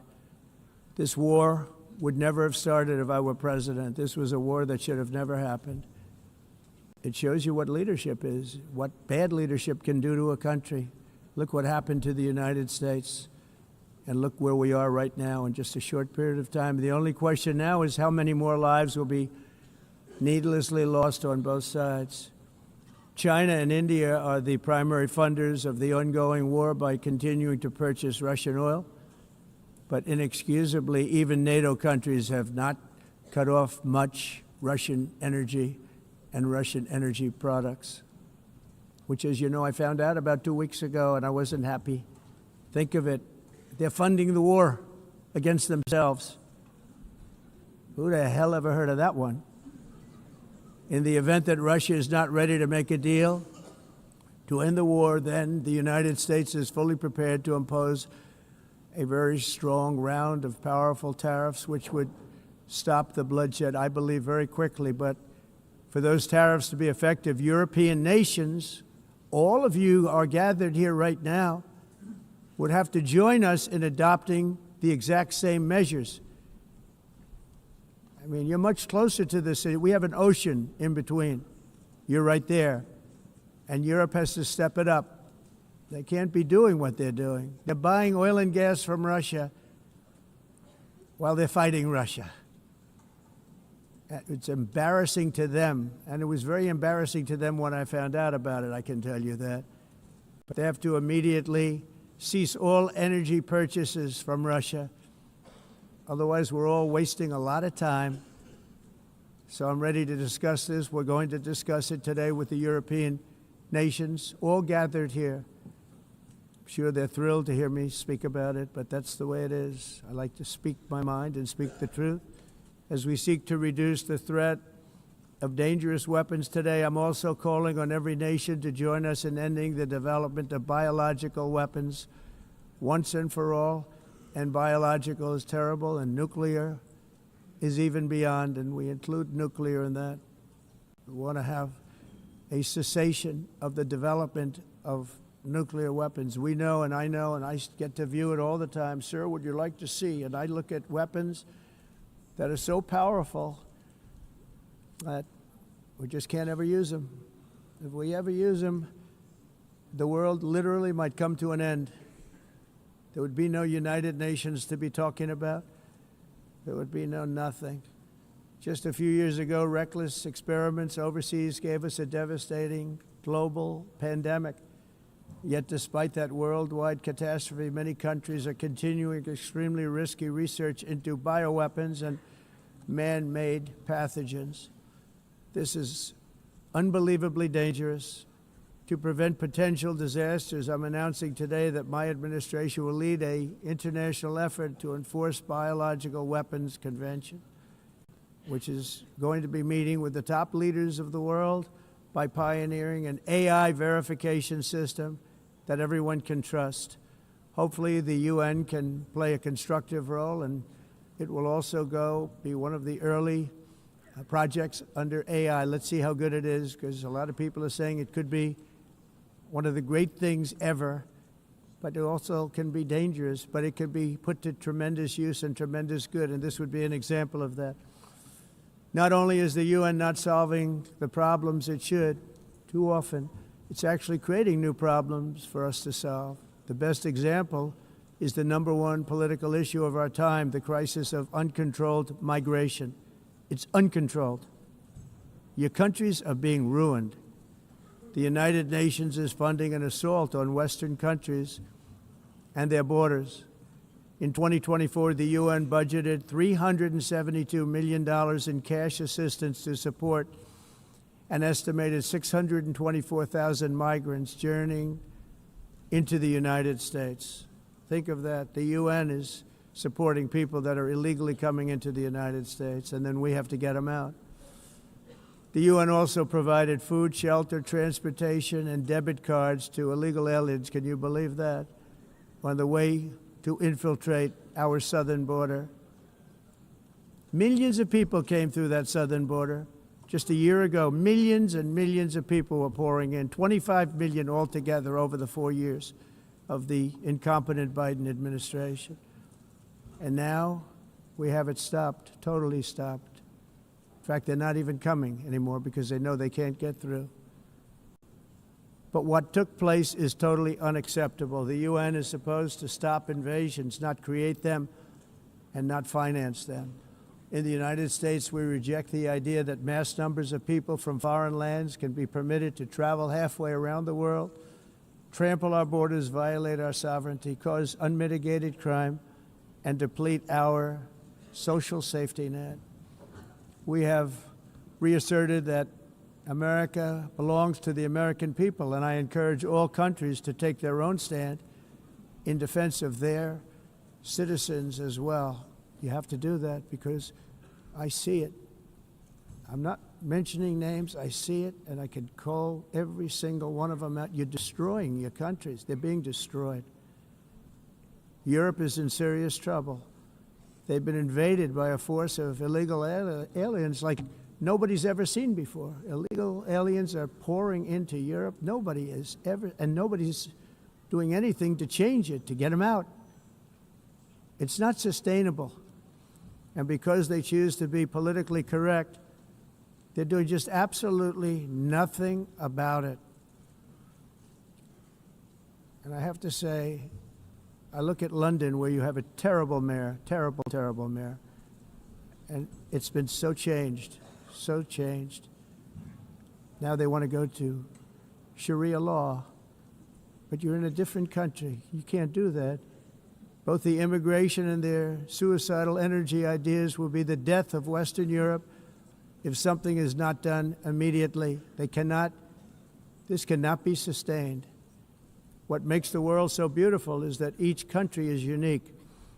But to stay this way, every sovereign nation must have the right to control their own borders. You have the right to control your borders, as we do now, and to limit the sheer numbers of migrants entering their countries and paid for by the people of that nation that were there and that built that particular nation at the time.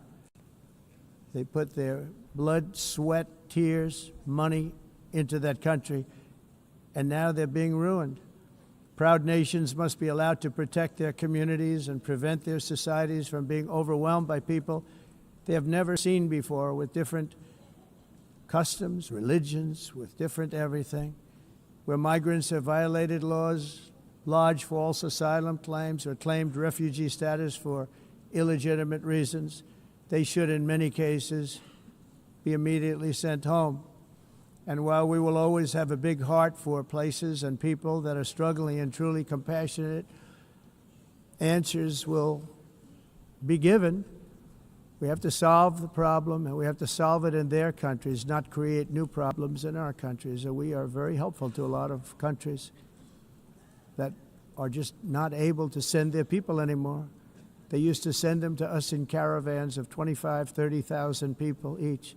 These massive caravans of people pouring into our country, totally unchecked and unvetted. But not anymore. According to the Council of Europe, in 2024, almost 50% of inmates in German prisons were foreign nationals or migrants. In Austria, the number was 53% of the people in prisons were from places that weren't from where they are now. In Greece, the number was 54%, and in Switzerland, beautiful Switzerland, 72% of the people in prisons are from outside of Switzerland. When your prisons are filled with so-called asylum seekers who repaid kindness, and that's what they did, they repaid kindness with crime. It's time to end the failed experiment of open borders. You have to end it now. See, I can tell you, I'm really good at this stuff. Your countries are going to hell. In America, we've taken bold action to swiftly shut down uncontrolled migration. Once we started detaining and deporting everyone who crossed the border and removing illegal aliens from the United States, they simply stopped coming. They're not coming anymore. We're getting a lot of credit, but they're not coming anymore. This was a humanitarian act for all involved, because on the trips up, thousands of people a week were dying. Women were being raped. Nobody's ever seen anything like it. Raped, horribly beaten, raped. On the trip up, the journey up, it was a long walk. It was a long, arduous journey, indeed. And it was also a historic victory against human trafficking throughout the region. What we did was a victory, and we saved so many lives of people that wouldn't make the journey. That journey was loaded up with death. Loaded up with death. Dead bodies all along the roads of jungles to get up. They go through jungles, they go through areas so hot you couldn't breathe. They were dying of suffocation, areas so hot that you couldn't breathe. Dead bodies all over. By them not coming, we're saving tremendous numbers of lives. My people have done a fantastic job in doing what they did, and the American public agrees with it. I mean, I was very proud to see this morning I have the highest poll numbers I've ever had. Part of it is because of what we've done on the border. I guess the other part is what we've done on the economy. Joe Biden's policies empowered murderous gangs, human smugglers, child traffickers, drug cartels, and prisoners from all over the world.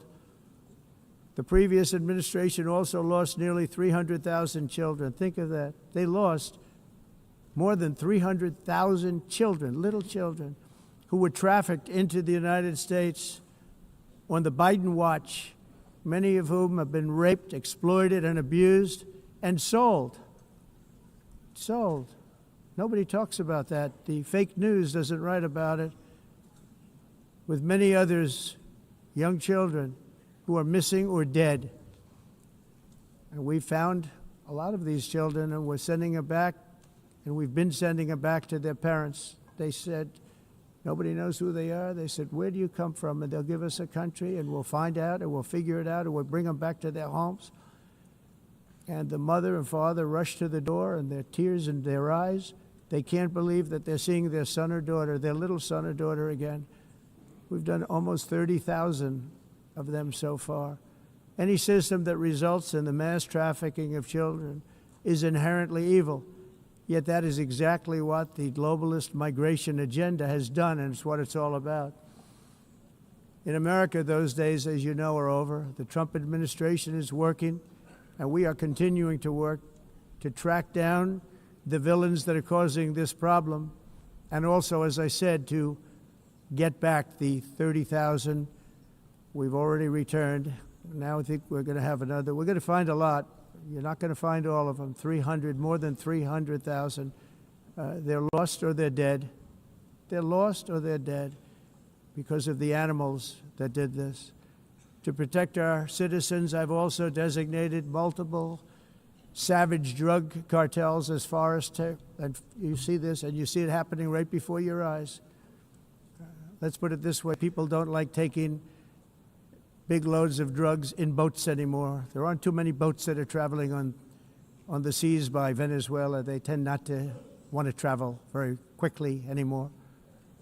And we've virtually stopped drugs coming into our country by sea. We call them the water drugs. They kill hundreds of thousands of people. I've also designated multiple savage drug cartels as far as foreign terrorist organizations, along with two bloodthirsty transnational gangs, probably the worst gangs anywhere in the world, MS-13 and Tren de Aragua. Tren de Aragua is from Venezuela, by the way. Such organizations torture, maim, mutilate, and murder with impunity. They're the enemies of all humanity. And for this reason, we've recently begun using the supreme power of the United States military to destroy Venezuelan terrorists and trafficking networks led by Nicolas Maduro. To every terrorist thug smuggling poisonous drugs into the United States of America, please be warned that we will blow you out of existence. That's what we're doing. We have no choice. Can't let it happen. They're destroying. I believe we lost 300,000 people last year to drugs, 300,000. Fentanyl and other drugs. Each boat that we sink carries drugs that would kill more than 25,000 Americans. We will not let that happen. Energy is another area where the United States is now thriving like never before. We're getting rid of the falsely named renewables. By the way, they're a joke. They don't work. They're too expensive. They're not strong enough to fire up the plants that you need to make your country great. The wind doesn't blow. Those big windmills are so pathetic and so bad, so expensive to operate. And they have to be rebuilt all the time, and they start to rust and rot. Most expensive energy ever conceived, and it's actually energy. You're supposed to make money with energy, not lose money. You lose money, the governments have to subsidize. You can't put them out without massive subsidies. And most of them are built in China, and I give China a lot of credit. They build them, but they have very few wind farms. So why is it that they build them and they send them all over the world, but they barely use them? You know what they use? Coal. They use gas. They use almost anything, but they don't like wind. But they sure as hell like selling the windmills.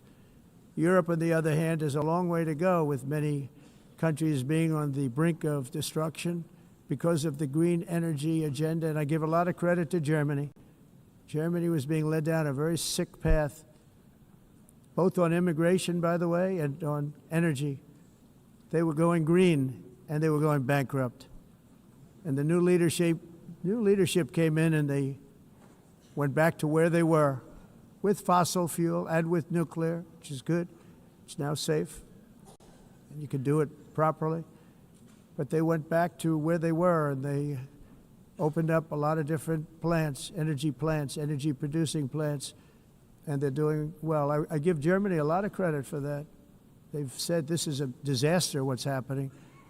They were going all green. All green is all bankrupt. That's what it represents. And it's not politically correct. I'll be very badly criticized for saying it, but I'm here to tell the truth. I don't care. It doesn't matter to me. I'm in New York City. I'm feeling a lot safer. Crime, we're getting crime down. And by the way, speaking of crime, Washington, D.C. Washington, D.C. was the crime capital of America. Now it's after 12 days, it's a totally safe city. Everyone's going out to dinner. They're going out to restaurants. Your wife can walk down the middle of the street with or without you. Nothing's going to happen. My people have done a fantastic job. And yes, I called in the National Guard, and the National Guard took care of business, and they weren't politically correct, but they took care of business. We got 1,700 career criminals out, brought them back to where they came from, the countries where they came from, or put them in jails. Washington, D.C. is now a totally safe city again, and I welcome you to come. In fact, we'll have dinner together at a local restaurant, and we'll be able to walk. We don't have to go by an armor-plated vehicle. We'll walk right over there from the White House. They've given up their powerful edge, a lot of the countries that we're talking about, in oil and gas, such as essentially closing the great North Sea oil. Oh, the North Sea, I know it so well. Aberdeen was the oil capital of Europe, and there's tremendous oil that hasn't been found in the North Sea. Tremendous oil. And I was with the Prime Minister I respect and like a lot, and I said, you're sitting with the greatest asset. They essentially closed it by making it so highly taxed that no developer, no oil company can go there. They have tremendous oil left, and more importantly, they have tremendous oil that hasn't even been found yet. And what a tremendous asset for the United Kingdom. And I hope the Prime Minister is listening, because I told it to him 3 days in a row. That's all he heard. North Sea oil, North Sea, because I want to see them do well. I want to stop seeing them ruining that beautiful Scottish and English countryside with windmills and massive solar panels that go 7 miles by 7 miles, taking away farmland. But we're not letting this happen in America. In 1982, the executive director of the United Nations Environmental Program predicted that by the year 2000, climate change would cause a global catastrophe. He said that it will be irreversible, as any nuclear holocaust would be. This is what they said at the United Nations. What happened? Here we are. Another UN official stated in 1989 that within a decade, entire nations could be wiped off the map by global warming. Not happening. You know, it used to be global cooling. If you look back years ago in the 1920s and the 1930s, they said, global cooling will kill the world. We have to do something. Then they said global warming will kill the world, but then it started getting cooler, so now they could just call it climate change, because that way they can't miss. It's climate change, because if it goes higher or lower, whatever the hell happens, there's climate change. It's the greatest con job ever perpetrated on the world, in my opinion. Climate change, no matter what happens, you're involved in that. No more global warming, no more global cooling. All of these predictions made by the United Nations and many others, often for bad reasons, were wrong. They were made by stupid people that have cost their countries fortunes and given those same countries no chance for success. If you don't get away from this green scam, your country is going to fail. And I'm really good at predicting things, you know. They actually said during the campaign they had a hat, the best-selling hat. Trump was right about everything. And I don't say that in a braggadocious way, but it's true. I've been right about everything. And I'm telling you that if you don't get away from the green energy scam, your country is going to fail. And if you don't stop people that you've never seen before, that you have nothing in common with, your country is going to fail. I'm the President of the United States, but I worry about Europe. I love Europe. I love the people of Europe. And I hate to see it being devastated by energy and immigration. This double-tailed monster destroys everything in its wake, and they cannot let that happen any longer. You're doing it because you want to be nice. You want to be politically correct, and you're destroying your heritage. They must take control strongly and immediately of the unmitigated immigration disaster and the fake energy catastrophe before it's too late. The carbon footprint is a hoax made up by people with evil intentions, and they're heading down a path of total destruction. You know, the carbon footprint was a big, big thing a few years ago. I remember hearing about the carbon footprint, and then President Obama would get into Air Force One, a massive Boeing 747, and not a new one, an old one with old engines that spew everything into the atmosphere. He'd talk about the carbon footprint, we must do so. Then he'd get in and he'd fly from Washington to Hawaii to play a round of golf. And then he'd get back onto that big, beautiful plane and he'd fly back and he'd talk about, again, global warming and the carbon footprint. It's a con job. At extreme cost and expense, Europe reduced its own carbon footprint by 37%. Think of that. Congratulations, Europe. Great job.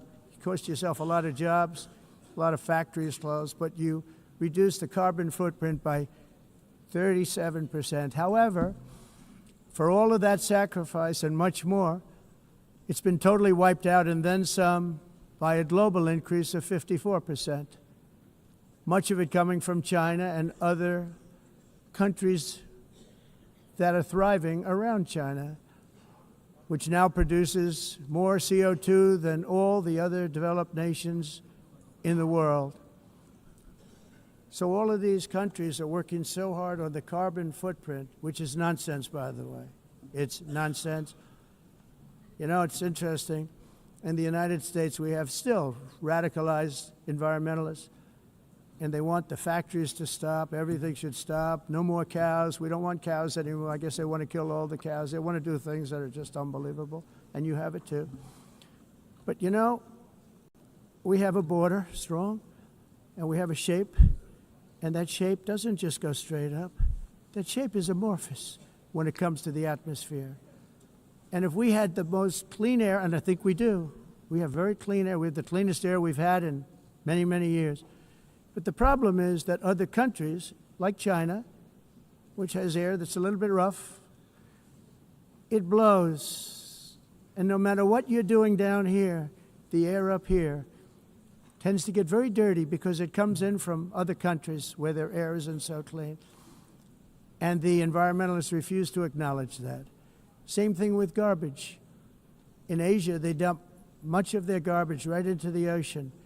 And over about a 1 week and 2 week journey, it flows right past Los Angeles. You've seen it. Massive amounts of garbage, almost too much to do anything about, flowing past Los Angeles, past San Francisco, and then somebody will get in trouble because he dropped a cigarette on the beach. The whole thing is crazy. The primary effect of these brutal green energy policies has not been to help the environment, but to redistribute manufacturing and industrial activity from developed countries that follow the insane rules that are put down to polluting countries that break the rules and are making a fortune. They're making a fortune. European electricity bills are now 4 to 5 times more expensive than those in China, and 2 to 3 times higher than the United States. And our bills are coming way down. You probably see that our gasoline prices are way down. You know, we have an expression, drill. Nós reduzimos os custos de energia porque nós faremos, como a expressão, vamos fazer tudo isso, reduzir os custos de energia e os custos diminuíram nos Estados Unidos. Common to see one.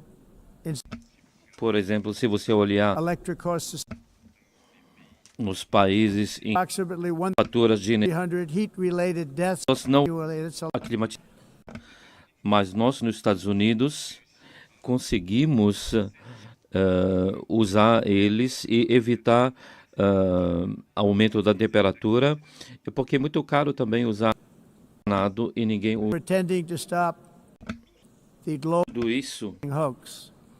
The intent como a of asking mudança. industrialized nations, Esse agenda mundialista não tem nenhum sentido. entire societies must be rejected País and pre- it must be immediate. That's why in America I withdrew from the fake Paris Climate Accord, where, by the way, America was paying so much more than every country. Others weren't paying. China didn't have to pay until 2030. Russia was given an old standard that was easy to meet, a 1990 standard. But for the United States, we're supposed to pay like $1 trillion. And I said, this is another scam. The fact is, the United States has been taken advantage of by the world for many, many years, but not any longer, as you probably noticed. I unleashed massive energy production and signed historic executive orders to hunt for oil, but we don't have to do much hunting because we have the most oil of any nation anywhere, oil and gas in the world. And if you add coal, we have the most of any nation in the world. Clean, I call it clean, beautiful coal. You can do things today with coal that you couldn't have done 10 years ago, 15 years. So I have a little standing order in the White House. Never use the word coal, only use the words clean, beautiful coal. Sounds much better, doesn't it? But we stand ready to provide any country with abundant, affordable energy supplies if you need them, when most of you do.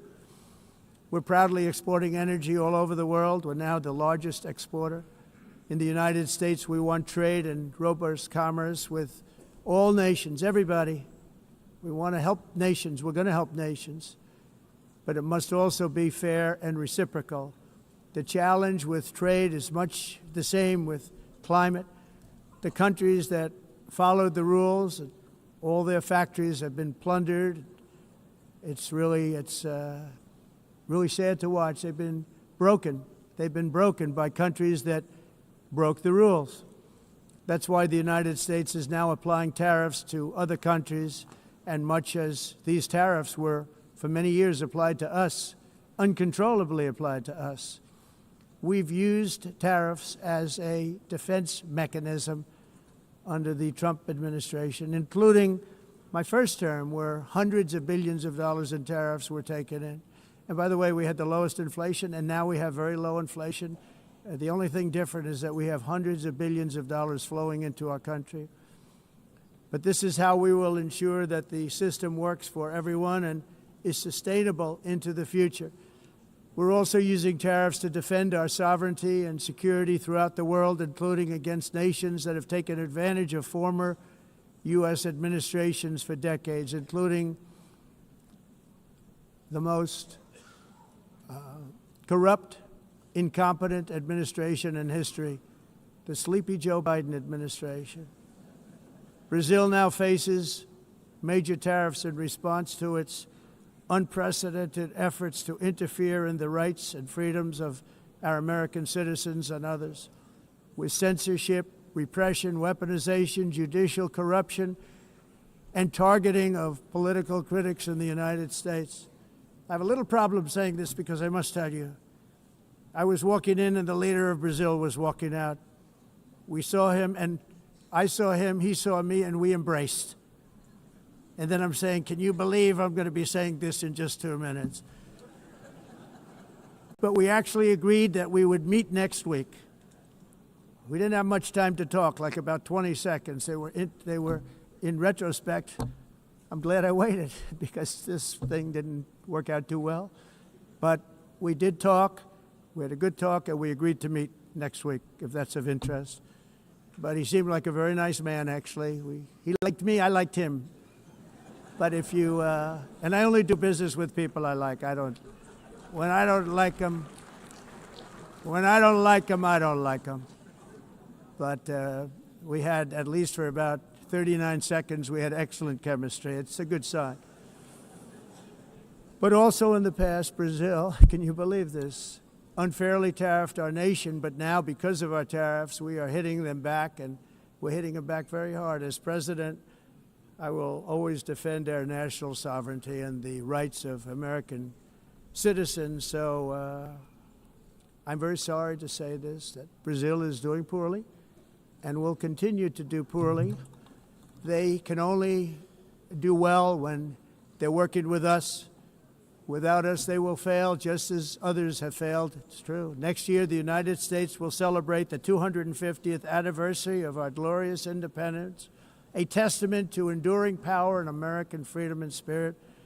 We will also be proudly hosting the 2026 FIFA World Cup, and shortly thereafter, the 2028 Olympics, which is going to be very exciting. I hope you all come.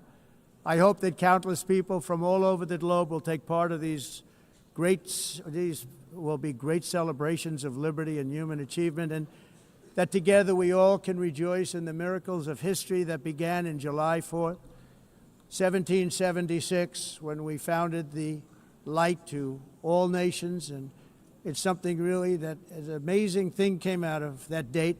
It's called the United States of America.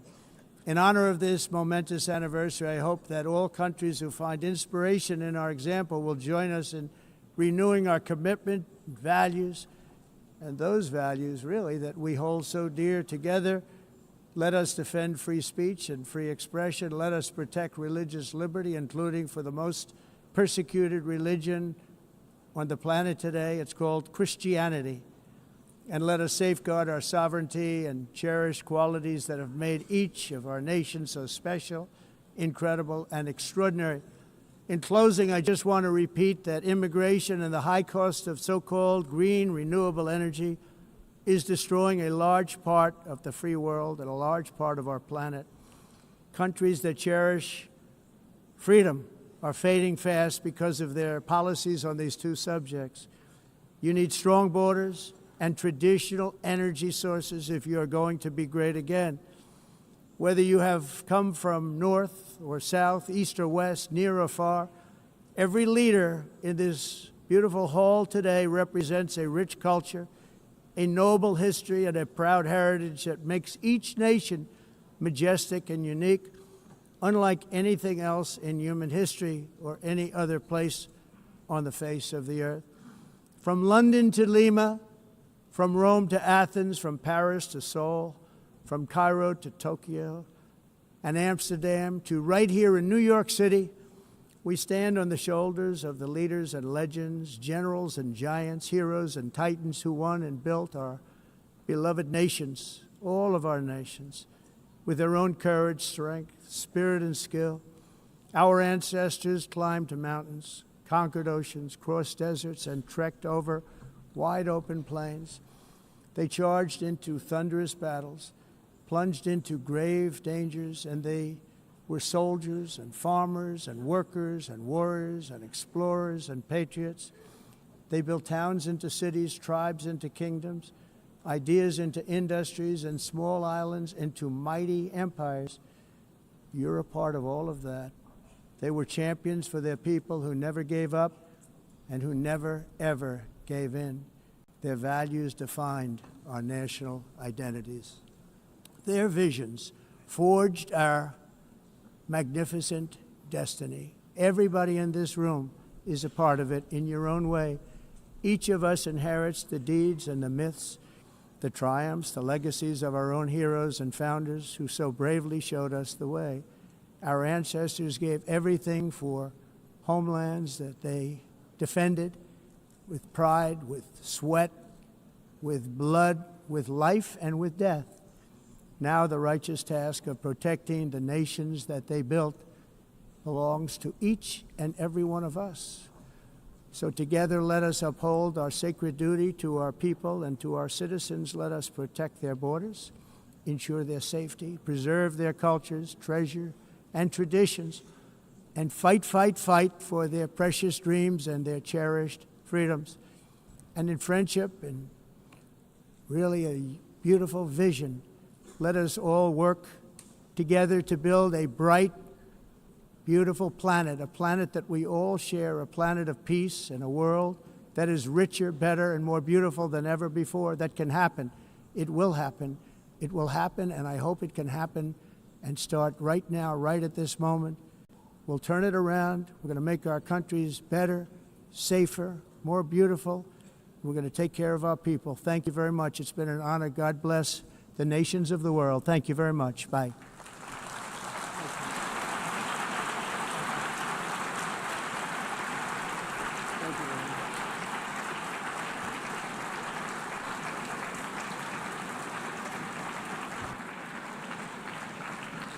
On behalf of the Assembly, I wish to thank the President of the United States,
Please be seated.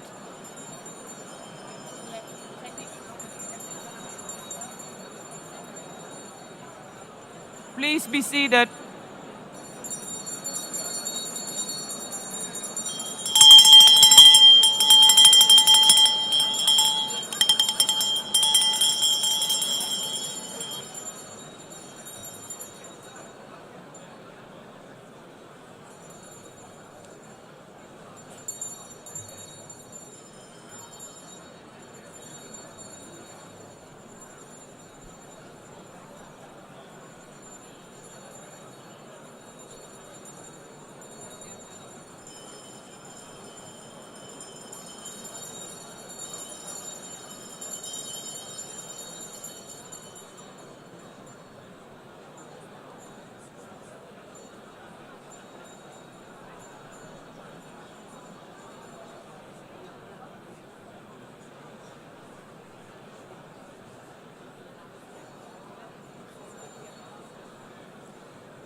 Excellencies, could you please take your seats in due respect to the next speakers? The second row, could you please take your seat right now?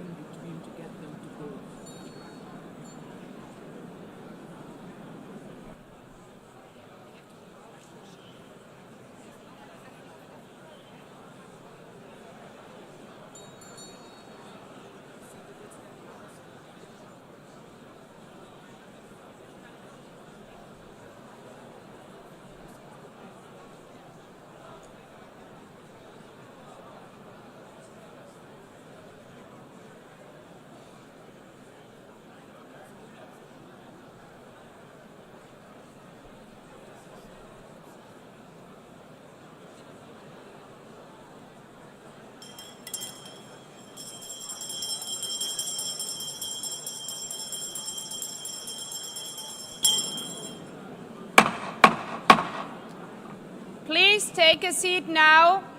With due respect to the next speakers, I would kindly ask you, gentlemen in the left row, please take your seats. We will continue.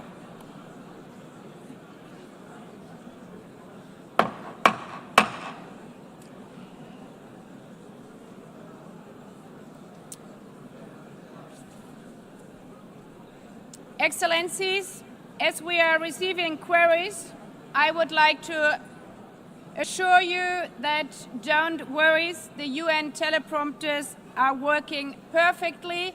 And by this technical note, I would like to call on the next speaker. The Assembly will hear an address by His Excellency Prabowo Subianto, President of the Republic of Indonesia. I request protocol to escort His Excellency and invite him to address the Assembly.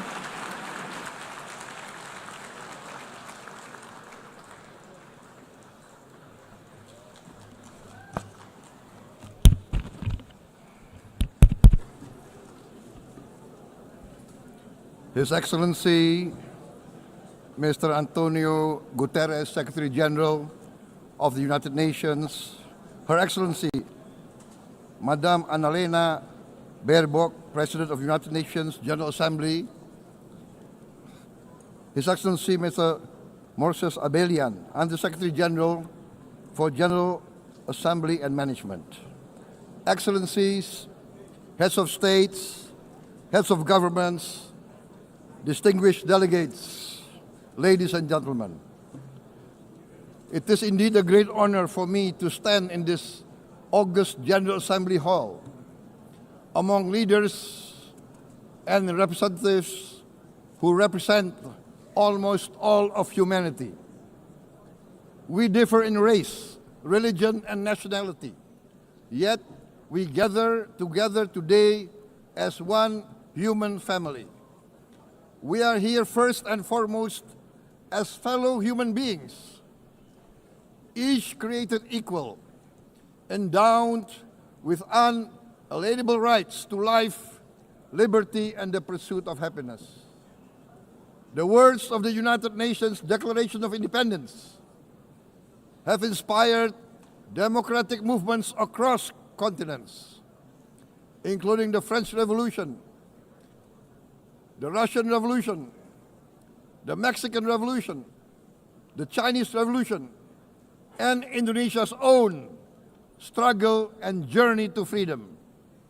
It also gave birth to the Universal Declaration of Human Rights, adopted by the United Nations in 1948.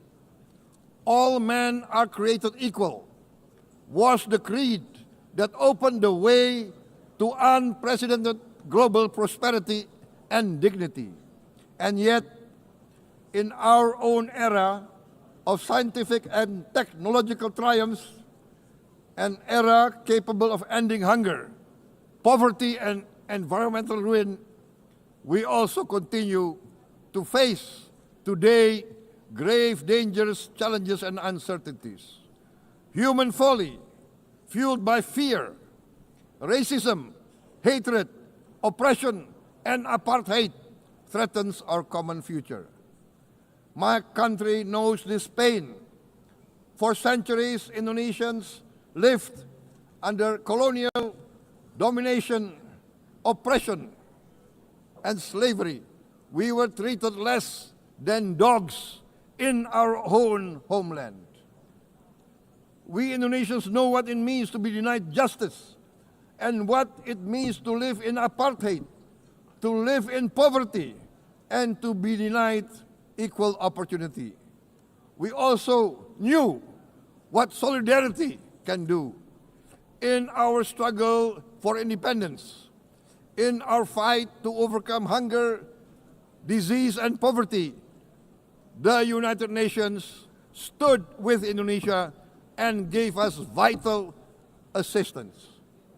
Decisions made here based on human solidarity by the Security Council and this Assembly gave Indonesia independence, international legitimacy, opened doors, and supported our early development through the efforts of the United Nations Children's Fund, the United Nations Food and Agriculture Organization, the FAO, the World Health Organization, and many, many other United Nations institutions.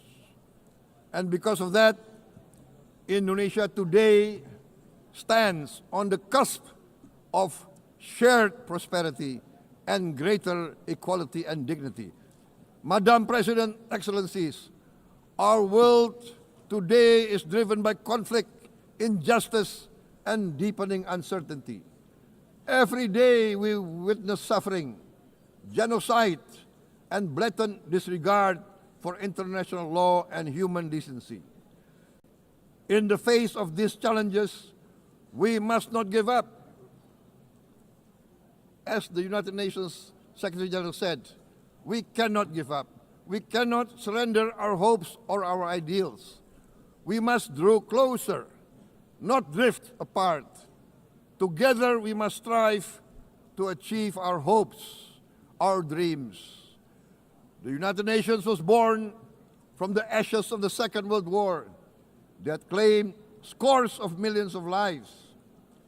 It was created to secure peace, security, justice, and freedom for all.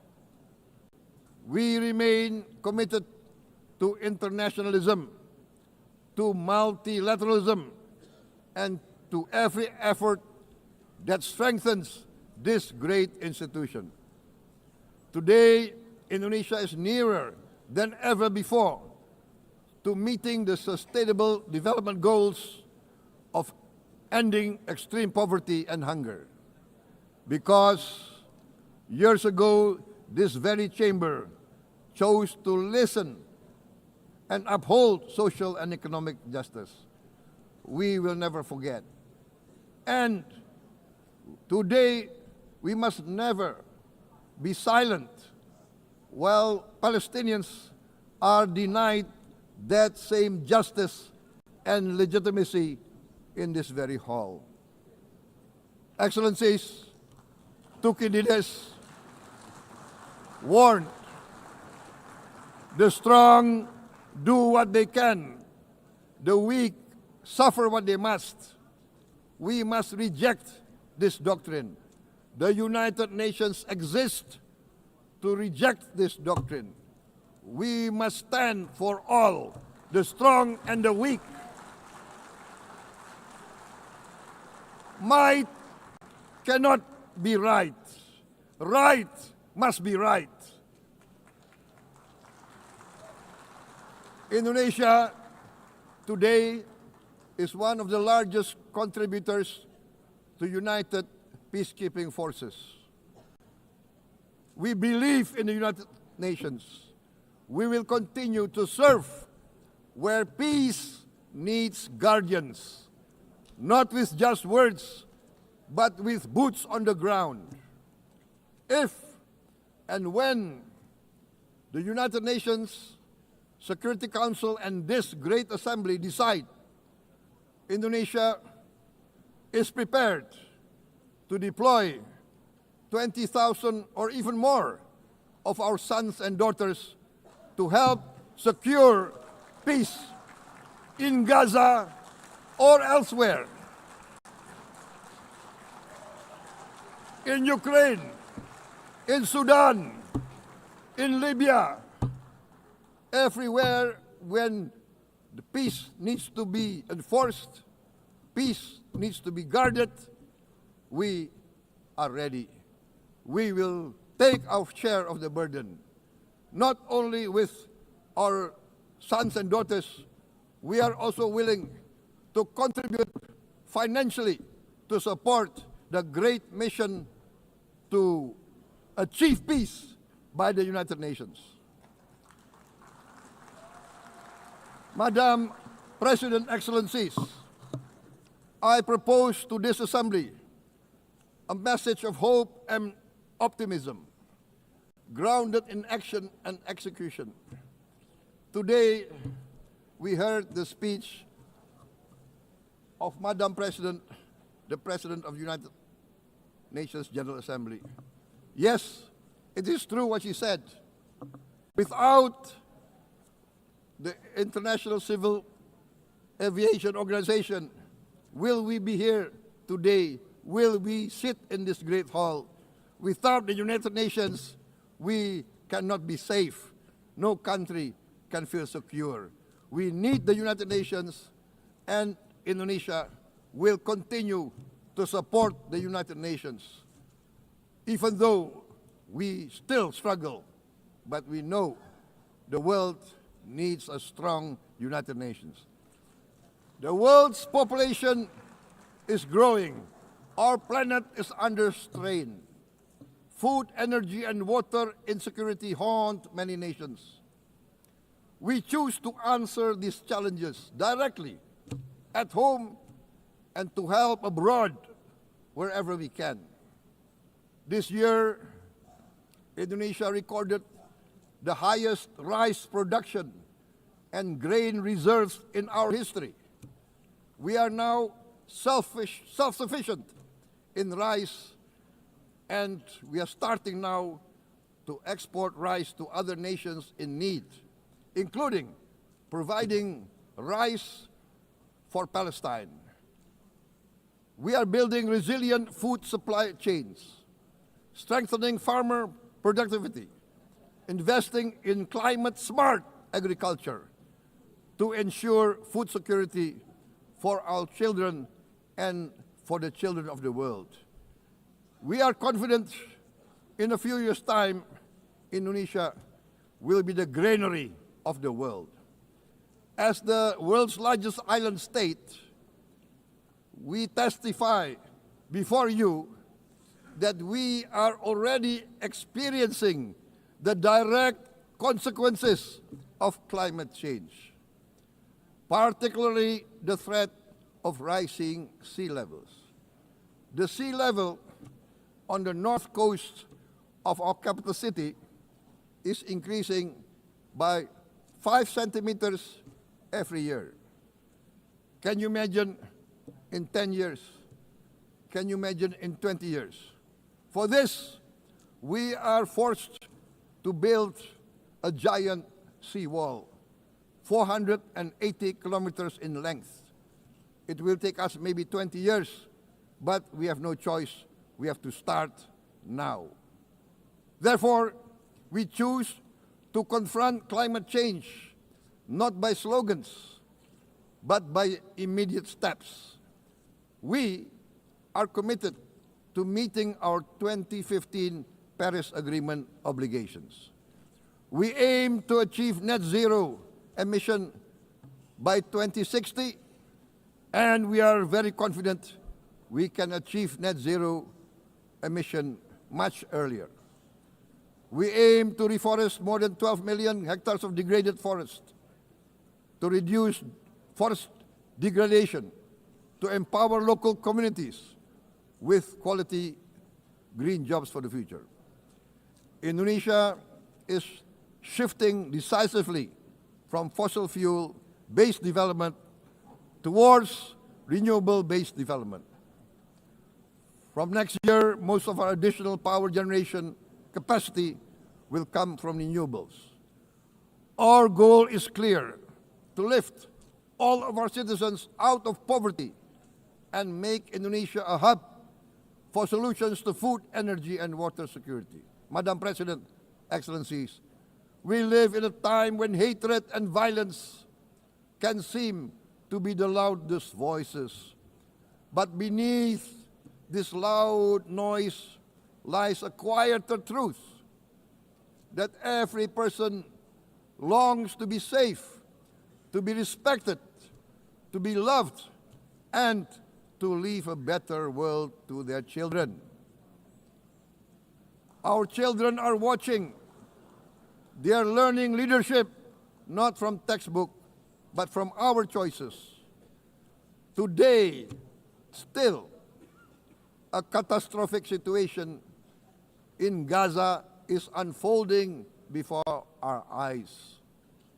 At this very moment, the innocent are crying for help, are crying to be saved. Who will save them? Who will save the innocent? Who will save the old and women? Millions are facing danger at this very moment. As we sit here, they are facing trauma. They are facing irreparable damage to their bodies. They are dying of starvation. Can we remain silent? Will there be no answer to their screams? Will we teach them that the human family can rise to the challenge? Madam President, we must act now. Many speakers have said that.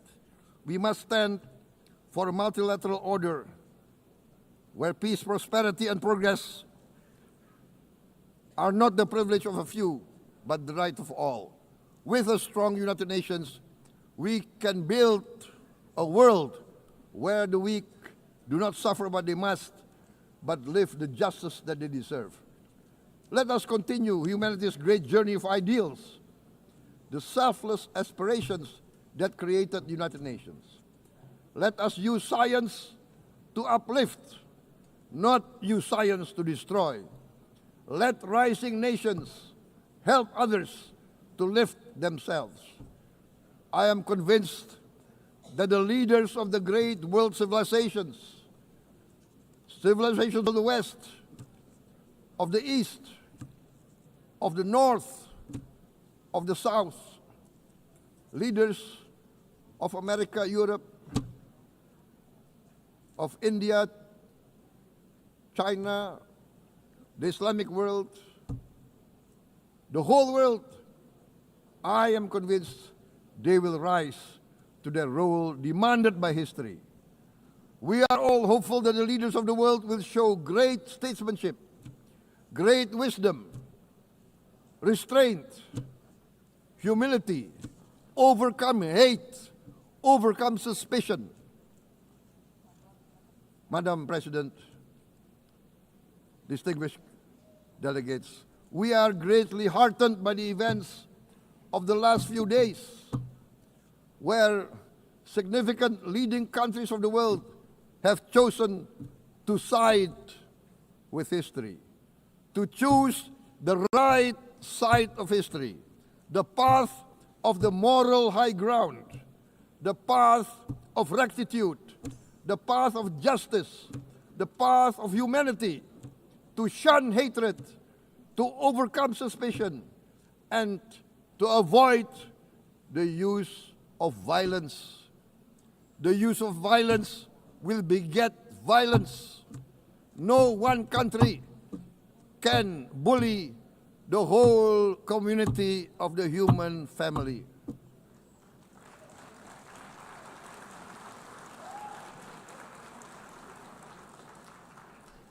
We may be weak individually, but the sense of oppression, the sense of injustice has proven in the history of mankind that this sense of injustice, this sense of oppression will unite into a strong force that will overcome this oppression, that will overcome this injustice.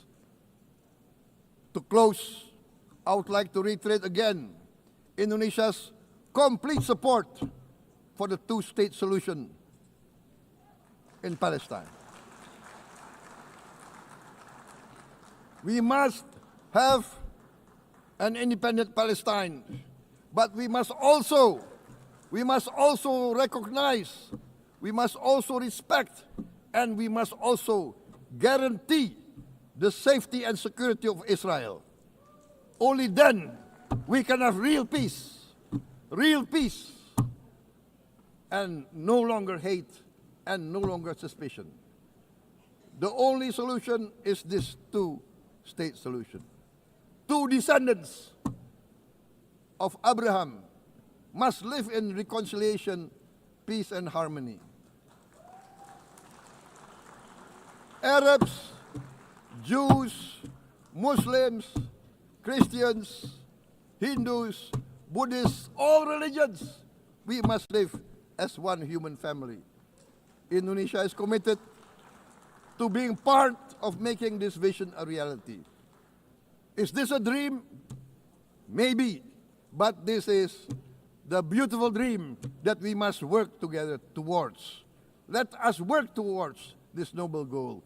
Let us continue humanity's journey of hope, a journey started by our forefathers, a journey that we must complete. Thank you. Wassalamualaikum warahmatullahi wabarakatuh.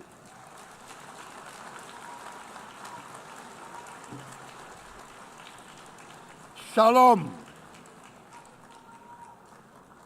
Om Santi, Santi, Santi Om. Namo Buddhaya. Thank you very much. May God bless us all. May peace be upon us. Thank you very much. Thank you. On behalf of the Assembly, I wish to thank the President of the Republic of Indonesia.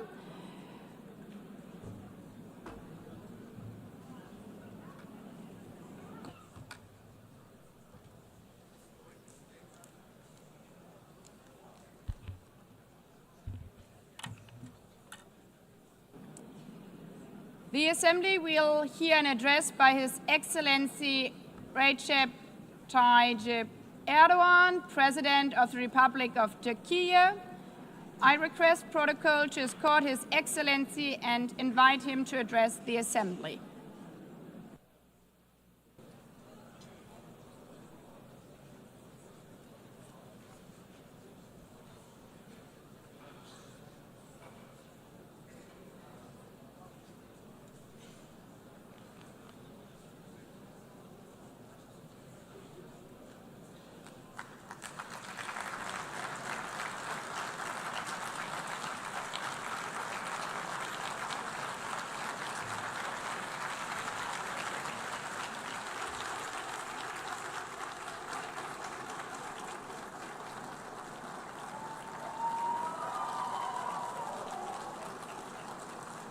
Sayın Başkan, Excellency President of UNGA, Excellencies Heads of State and Government, Distinguished Secretary General, distinguished delegation members, on behalf of myself and my nation, I greet you all with most heartfelt feelings. I wish for the 80th United Nations General Assembly to bring blessings to all humanity.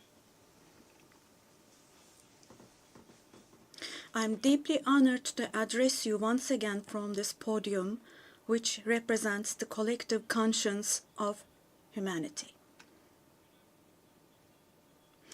I congratulate Mr. Young, who has completed his term as President of the General Assembly, and I wish success to Ms. Baerbock, who has taken over this position.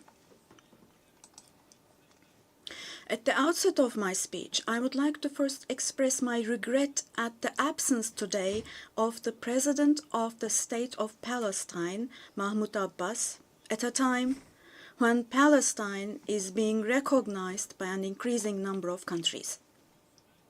Today, we stand here on this podium. I stand here on this podium alongside my 86 million citizens, also for our Palestinian brothers and sisters whose voices are being silenced. I'd like to thank all the countries who announced that they recognize the state of Palestine, and I call on all the other countries who have not done so yet to do so, to recognize the state of Palestine as soon as possible. Esteemed President, distinguished members, the United Nations Charter was signed in San Francisco 8 years ago, and it entered into force on October the 24th, 1945. I would like to recall here again the first words of the first article of the UN Charter. Quote, "The purpose of the United Nations is to maintain international peace and security," unquote. As we celebrate the 80th anniversary of the UN in this hall, grave events are unfolding in many parts of the world that cast a shadow over the very first words of the UN Charter's opening article.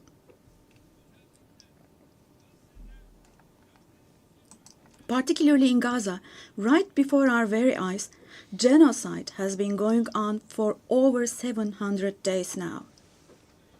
Even as we gather here, as we speak now, Israel is currently massacring civilians in Gaza.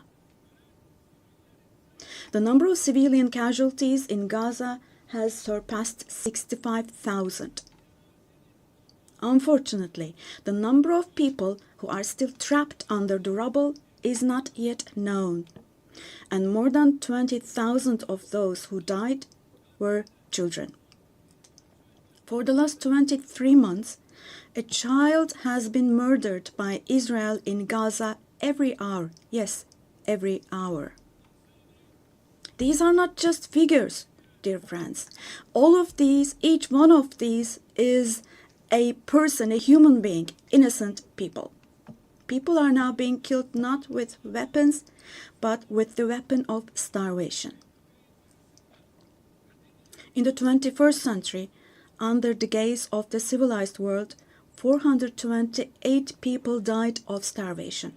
Out of those 428, 146 were children, and this number is increasing every day.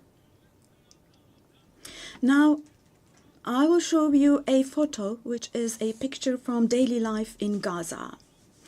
The first photo, as you see, these are people. These are women with these cups that they are holding in their hands, cups and buckets.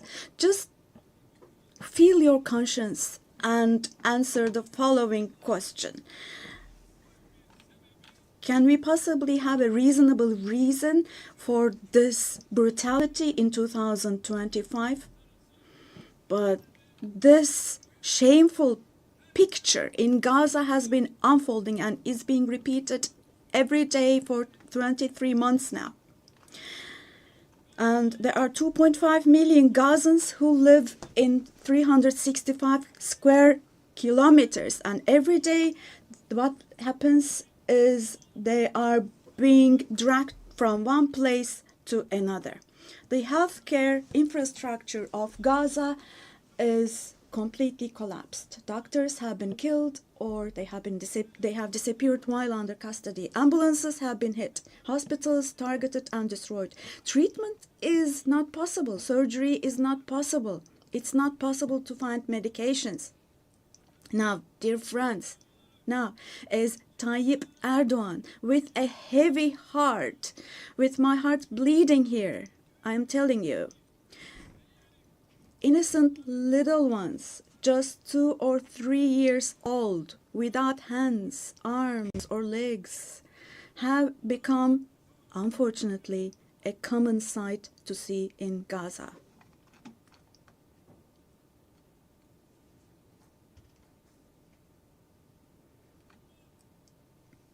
This one, What kind of a human conscience can possibly bear this? Possibly.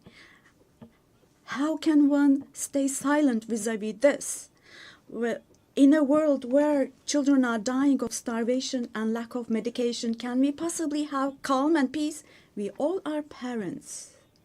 We have children or grandchildren who we dearly cherish. Here, say in America or in Europe, anywhere in the world, when a small rose thorn hurts a child's hand, the hearts of parents break. But in Gaza, children's hands, arms, and legs are being amputated without anesthesia. Now, I'm extremely sorry to say, but this represents the lowest point of humanity. Human history has not witnessed such bloodshed within the last century. All of this is happening before our very eyes. The genocide in Gaza is being broadcast live every moment through the media and social media. So far, Israel has deliberately killed 250 journalists working in national and international media in Gaza.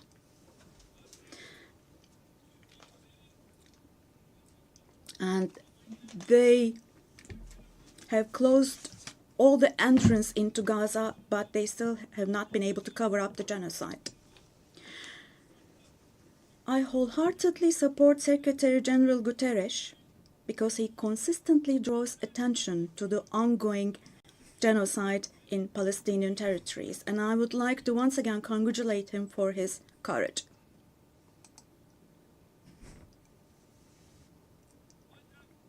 But the United Nations has not even been able to protect its own personnel in Gaza, unfortunately.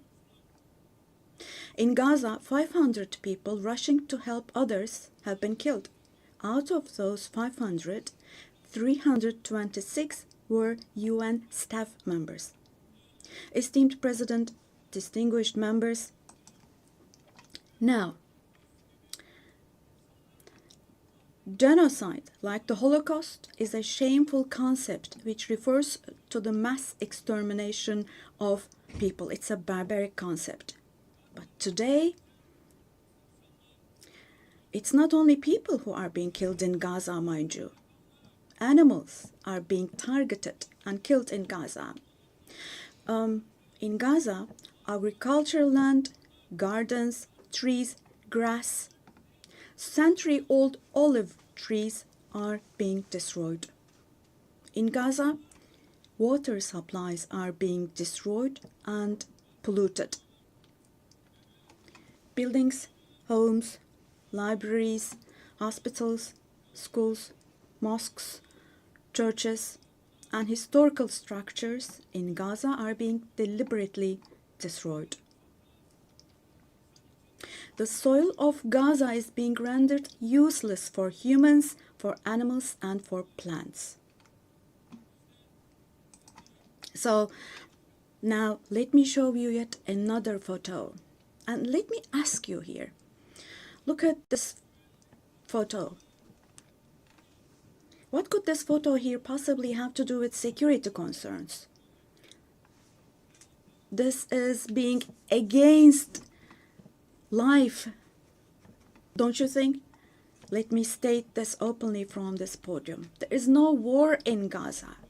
We cannot possibly talk about the presence of two sides in Gaza. Because in Gaza, on one side, there is a regular army with the most modern, most lethal weapons, and on the other hand, there are innocent civilians, innocent children. This is not fight against terrorism. This is an occupation, deportation, exile, genocide, and life destruction, mass destruction policy carried out by invoking the events of October the 7th. Today, while Gaza is being destroyed under the pretext of Hamas, Concurrently, simultaneously, the West Bank, where Hamas is not in power, is also being occupied step by step, and innocent civilians are being massacred through executions. Moreover, Israel is not limiting itself to Gaza and the West Bank only. By launching attacks on Syria, on Iran, Yemen, and Lebanon, Israel is also threatening regional peace. Just recently, an Israeli attack took place against a delegation meeting in Qatar for ceasefire negotiations. The attack on Qatar has also shown that the Israeli leadership is now completely out of control. Netanyahu is not obviously interested in forging peace or releasing the hostages. Not only Israel's neighbors, but all countries in the Middle East are subject to the Israeli government's reckless threats. And we must realize the following. Due to the increasing aggression of Israel, in Europe and the West in general, the values that emerged after the Second World War have been eroded. The most fundamental human rights, such as freedom of expression, freedom of the press, freedom of assembly and protest, women's rights, children's rights, democracy, equality, and justice, have been shelved away. At this point, we all have to see the following truth, my dear friends. The Israeli government, driven by an obsession with the promised lands, is openly threatening regional peace and the shared values of humanity.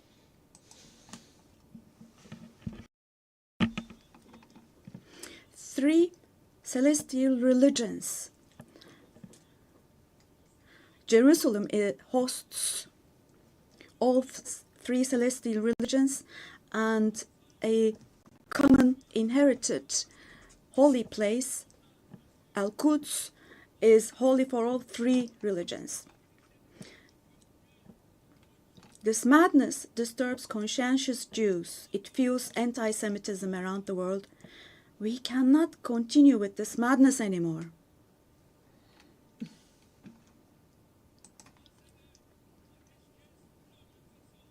We have to have ceasefire in Gaza as soon as possible. Attacks should stop. Humanitarian aid should be able to enter with no obstacles.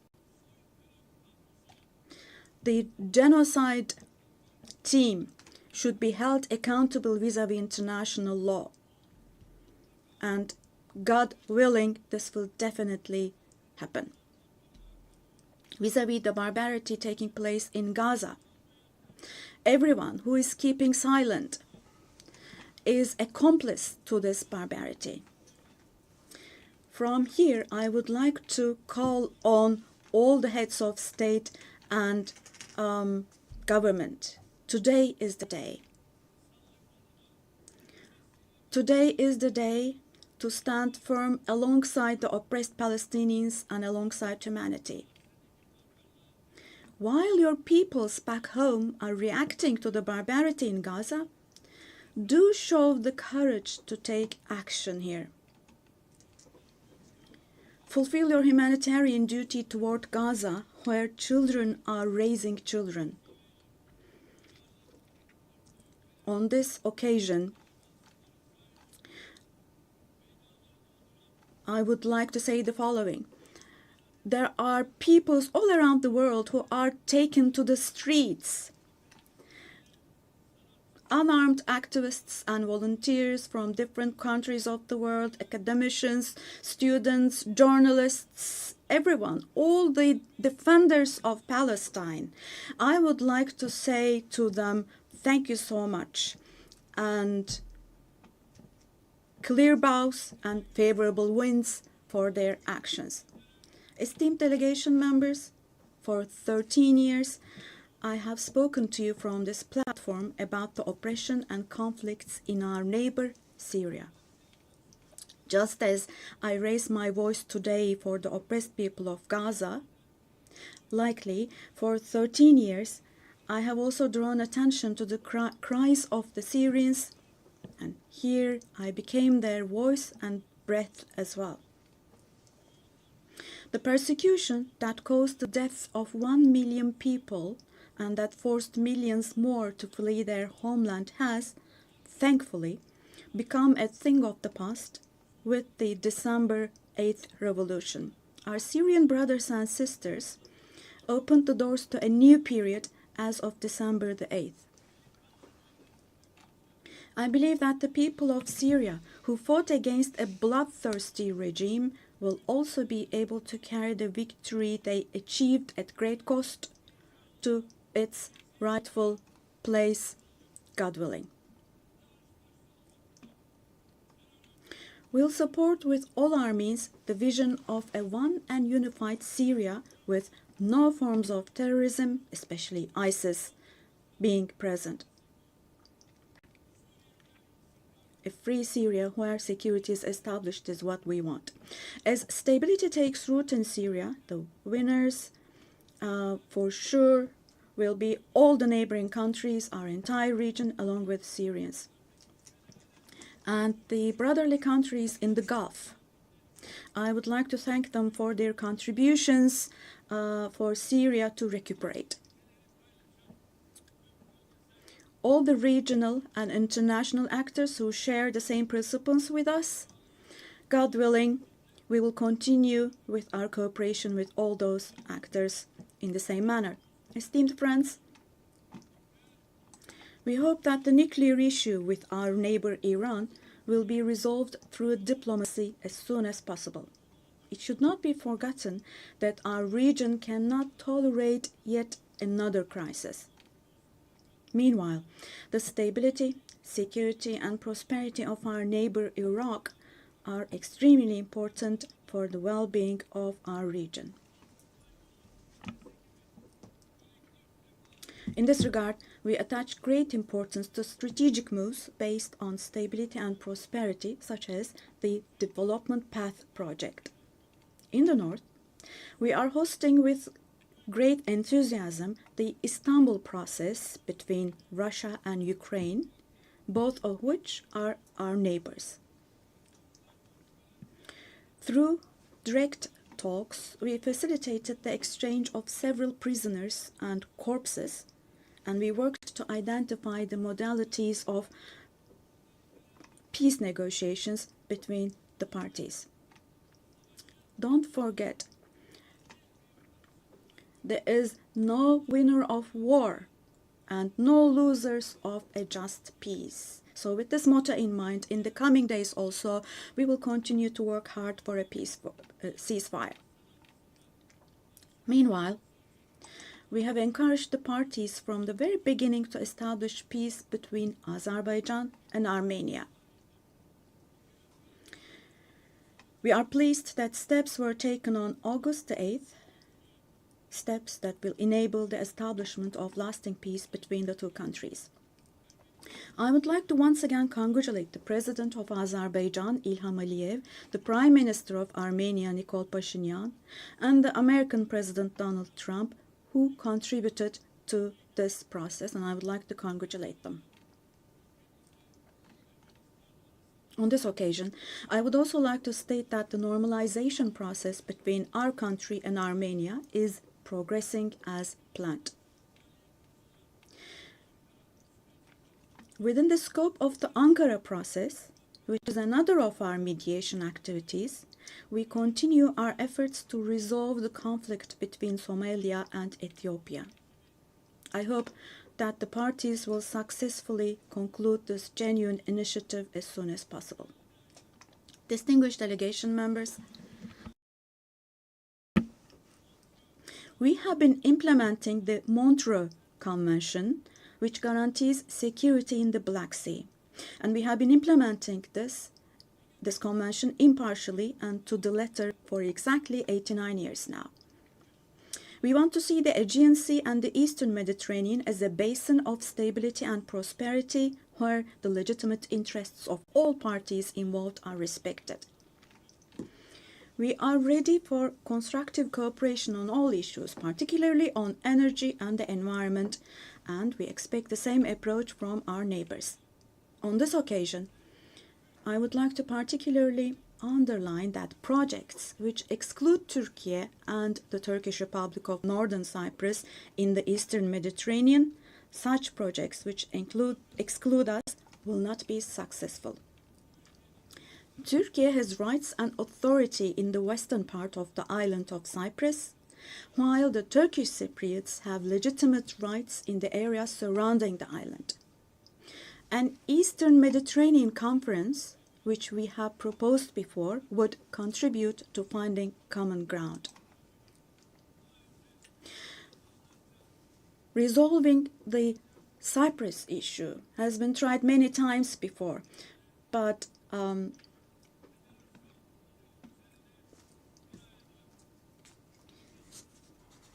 due to the rigid stance of the Greek Cypriot side, no resolution has been found. We cannot possibly have this as a foundation for a resolution of the issue. There are two separate states and two separate peoples on the island of Cyprus. Turkish Cypriots are equal owners of the island, and they will not accept being a minority. The international community must put an end to the unfair and inhumane isolation that the Turkish Cypriots have been subjected to for half a century now. I reiterate the call I made at the last 3 UN General Assemblies. Let me repeat. I call on the international community to recognize the Turkish Republic of Northern Cyprus and to establish diplomatic, political, and economic relations with it. Esteemed President, distinguished members, in the coming period, we desire a new beginning and vision in Turkey-European Union relations. This should not be a vision that just saves the day, but rather a vision that redefines the horizon and shapes our shared future. For this, it is of course important that the European Union is as willing and determined as we are. As a net security provider, we continue to contribute to the operations and missions of the United Nations, NATO, OSCE, and the European Union. The annual NATO summit next year will be held in Turkey, in Ankara. The USA, who is our NATO ally, our relations with them are continuing on trade, investments, energy, defense industry, in addition to other many areas, and we're strengthening our relations with them. Meanwhile, we attach great importance to the peace, stability, and prosperity of our brotherly countries in Central Asia, which is our ancestral homeland. Our Organization of Turkic States is moving forward with confidence on the path to becoming a global actor, going beyond being merely a regional umbrella. We are making intensive efforts to ensure the continuation of peace and stability in the Balkans, where we have strong historical, cultural, and people ties. The Balkan Peace Platform, which we established in July, is the newest and most concrete manifestation of our efforts in this direction. And this October, we'll once again assume the command of KFOR forces. In Afghanistan, our fundamental desire is that the current administration demonstrates an approach that embraces the society and that takes human values into consideration. In this process, it is essential that the international community does not leave Afghan people alone, and as Turkey and as the Turkish nation will stand by the Afghan people at all times. Esteemed friends, in South Asia, we consider the preservation of peace and stability to be of utmost importance.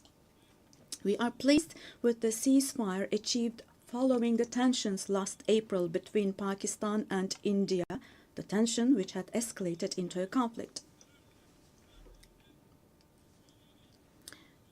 it is important to see a cooperation between the two countries when it comes to counterterrorism. The issue of Kashmir should be resolved on the basis of resolutions of the UN for the best for our brothers and sisters in Kashmir through dialogue, we hope. In the continent of Africa, from education to health, from infrastructure to in other areas, our relations are improving annually. And while providing all possible support to Somalia, we are also continuing our humanitarian aid activities. In Sudan, the conflict that has been going on for over 2 years saddens us deeply. Stopping the bloodshed in Sudan and establishing sustainable peace is the shared responsibility of the international community. And Turkey's efforts in this direction will continue. The Great Lakes region has suffered greatly from years of ongoing instability and conflict. Our hope is that these conflicts in the east of the Democratic Republic of the Congo will give way to lasting peace and stability. We wholeheartedly support the efforts being carried out under the mediation of the US and the facilitation of Qatar. The increasing terrorist activities in West Africa, particularly in the Sahel Basin, are also of great concern to us. We will continue our unwavering efforts to ensure peace, tranquility, and stability for the peoples of this region with whom we share historical ties. Drawing inspiration from the historical double-headed Turkish Selçuk eagle, I would like to emphasize that our relations with Asian countries in Turkish foreign policy are of great strategic importance. We pursue a 360-degree approach in this policy. Within the framework of our Return to Asia initiative, we are deepening our engagement with regional organizations such as ASEAN, the Indian Ocean Rim Association, for example. We will continue to develop new partnerships with Asian countries, and we attach great importance to developing our relations with Latin America and the Caribbean region in a spirit of partnership and a win-win approach. We are determined to further strengthen the friendly ties we have established with all the countries in the region. Esteemed delegation members, increasing protectionist trends in international trade and disruptions in supply chains are leading to fundamental changes in the global economy. To successfully address current challenges, we support the reform of rules-based international trade, including the World Trade Organization. I believe access to affordable, safe, and sustainable energy is essential, particularly for developing countries, to be able to achieve their development goals.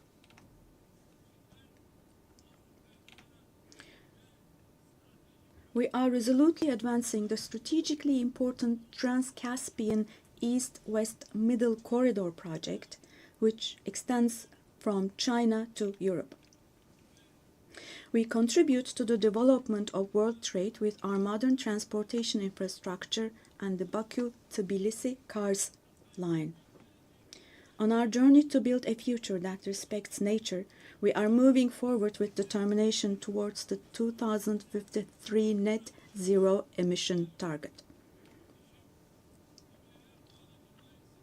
We are pleased to observe that the zero waste movement, under the patronage of my wife Emine Erdoğan, has grown in waves around the world every year, reaching more people and hearts.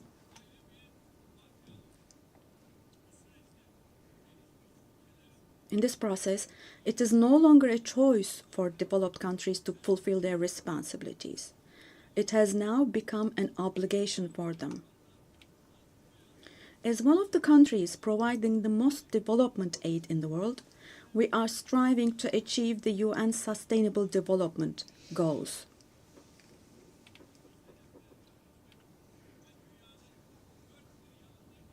To achieve the 2030 goals and to enable hundreds of millions of people around the world to live with dignity, we advocate for aligning the global financial architecture with the principle of leaving no one behind.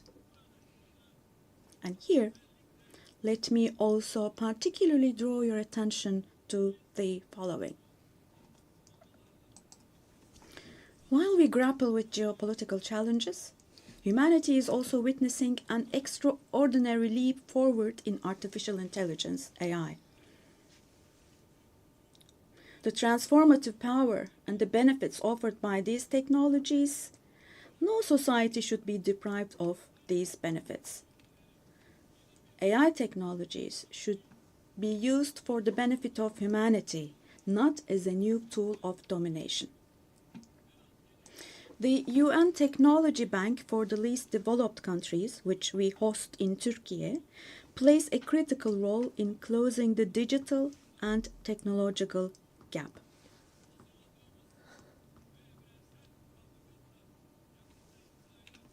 We have prepared a children's rights convention in the digital world, and we will soon open this up for ratification. I'm sure this will create a lot of awareness in this area, and we expect your support for this.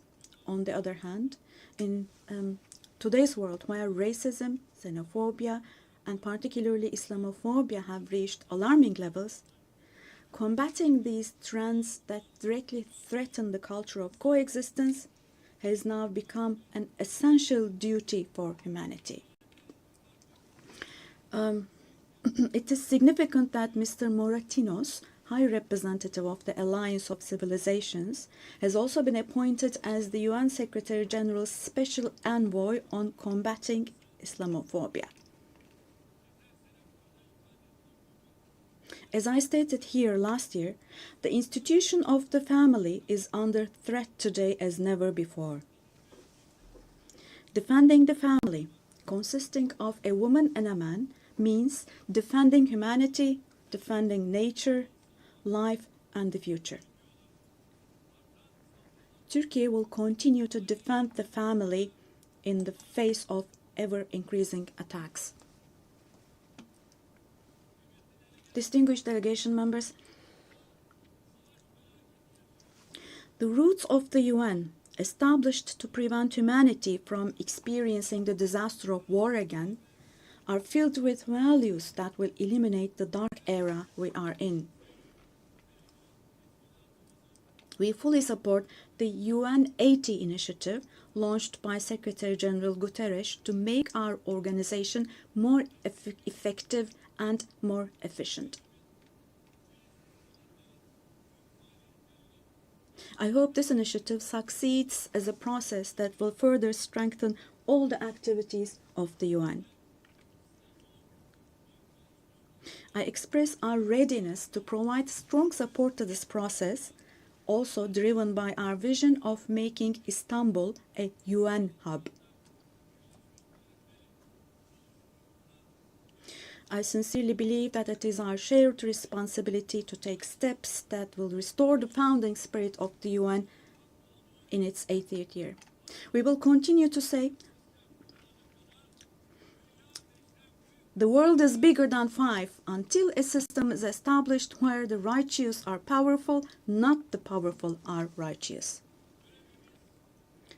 Our duty is not to abandon the system, but rather to repair it and to make it work again. Without a doubt, a more just, a fairer world is possible. Turkey will patiently continue its fight for the construction of a more just world. So may God help and aid us all. Once again, let me greet you all with kind regards and thank you.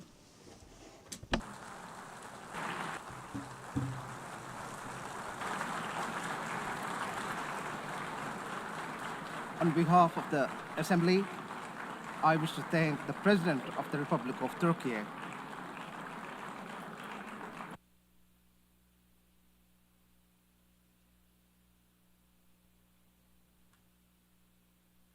Assembly will hear an address by Her Excellency Dina Ercilia Boluarte Segara, President of the Republic of Peru. I request protocol to escort Her Excellency and invite her to address the Assembly.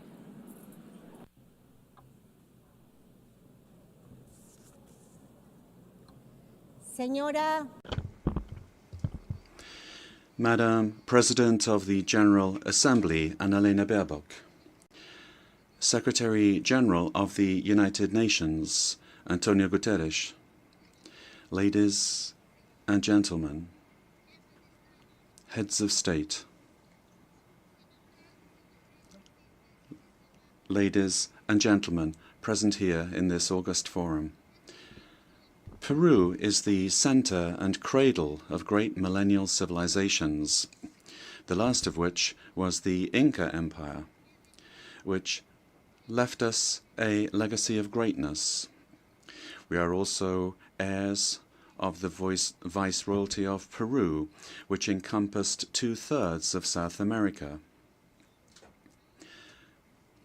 We are a mestizo nation, a fundamental mix between Hispanic and Andean peoples, proud to be the heirs of the two greatest empires of Europe and America of the 16th century. The Peruvian people today are resilient, entrepreneurial, supportive, and lovers of peace, freedom, and democracy. Our great writers, Mario Vargas Llosa and José María Arguedas, shared the idea that Peru is a country of all bloods. Our identity creatively expresses that we are the unity of the diverse, united under the same red and white Peruvian flag. In our country, native peoples and peoples of the world live together in peace and unity as a great synthesis of Peru, the country in which Pope Leo XIV lived and worked in for 40 years, a naturalized Peruvian because of his deep love for our people, both for his supportive as well as his peaceful disposition and his Catholic and Christian faith. All studies indicate that we are the most entrepreneurial country in the world, which is why, after the COVID-19 pandemic, that due to poor government administration, claimed more than 2 million lives. But we have begun to recover, and today we look back on more than 17 months of consecutive economic growth. We have overcome the recession and inflation caused by political violence and by corruption, a failed coup d'etat, and the flight of more than $20 billion. That was between 2021 and 2023. We have regained the trust of national but also of foreign investment, and we have embraced freedom. We are a solvent and a stable country. Because of the coup attempt of December 2022, which sought to establish a dictatorship by forcing all branches of the state into submission, I had to constitutionally assume the presidency of the Republic. Since that date, a narrative was established by which the coup plotter became a victim, and the president, who constitutionally and legally assumed the presidency, was accused by some quarters of being a coup plotter and usurper. Lies turned into truth, and truth turned into lies. This is one of the issues of our time. The building of false narratives to attempt to defend anti-democratic political projects. The thinking goes that ideologies of hatred, where they're projects of failed states that grow into all-powerful states, require, in order to impose their will, a false narrative, in order to achieve their objectives through violence, and who, once in power, crush freedoms, silence the press and democratic opposition, violate human rights, and begin to control, to confiscate, and to expropriate private companies, creating a corrupt bureaucracy that destroys the economy, society, and public morality. The first step for achieving all of this is to build a narrative in order to lie, to deceive, and to manipulate. The ideology of class hatred is very skillful at distorting reality and building false narratives, because it uses the totalitarian method of repeating a lie ad infinitum, as was done in the world before the Second World War, and as is happening again today, because totalitarianism renews itself, presents itself with other faces, but it remains a serious threat to countries and to the world. The cynical narrative is reinforced by interventionism in the internal affairs of countries, supporting and spreading falsehoods to destroy democracy and eliminate freedom. In Peru, we have overcome strong, organized and persistent political violence that sought the return of the coup plotters' government, and since 2024, progress has been made in restoring stability and confidence. And this is why the Peruvian economy managed to grow this year by 3.3%. And in the current year, 2025, is exceeding 3.5% growth, with forecasts that in 2026 the trend of economic growth will continue. The government guarantees 3 years of economic growth, being the leader in South America. Inflation is below 2% annually. International reserves amount to more than $88 billion, and our currency remains stable, and it's getting stronger every day. Our external debt is less than 32.2% of GDP, one of the lowest in the Americas and in the world. And our fiscal deficit this year will be 2.2% annually. Madam President of this magnificent General Assembly, on October 24th, the UN was created after World War II, when one of the greatest totalitarian political projects built on an ideology of hatred, leading to the most serious genocide in human history, the Holocaust, was defeated. And this is something that we must never, I say never, forget. That dreadful war caused the death of 60 million human beings. All ideologies of hate, class hatred, and its elevation as a principle and driver of history. Racial hatred, nationalist hatred, religious hatred, ethnic hatred, hatred against women, amongst others, are the causes for the worst crimes committed in human history. Ideologies of hatred build narratives as absolute truths that instrumentalize people and nations. The political constitution of my homeland, Peru, affirms that the defense of the individual and their dignity is the supreme goal of society and of the state.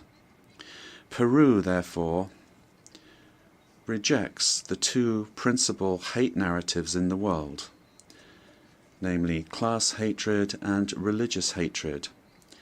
These are the origins of wars and inhumane violence. In Peru, we suffered for more than 20 years from a messianic, dogmatic, violent and genocidal terrorism that cost the lives of more than 70,000 Peruvians. The terrorist hates elections and the citizens' right to choose and to stand for election. When they participate, they do so to destroy democracy from within. However, the narrative that they wanted to impose is a flagrant lie. The armed forces and the police, who defended the life and the freedom of Peruvians, are now accused of violating human rights. Thus, the heroes who defended life, democracy, and freedom are turned into victimizers, and the terrorists are turned into victims. In this way, the heroes who defended democracy are being persecuted in trials that drag on for decades, while the terrorists are compensated and considered victims. This is the world in reverse. The UN was a fundamental milestone in the 20th century, but in the 21st century, we must be more vigilant. It is our duty to prevent the world from plunging into new genocides and new violence. It is not acceptable in a civilized world that one country invade another using a false narrative to justify a war that first and foremost attacks the civilian population. It is not acceptable to slaughter civilians, to capture hundreds of young people, women, and even children, and use them as hostages. We live under the threat of international organized crime. In Peru, international crime based on extortion uses terrorist methods such as bomb attacks to submit citizens to its will.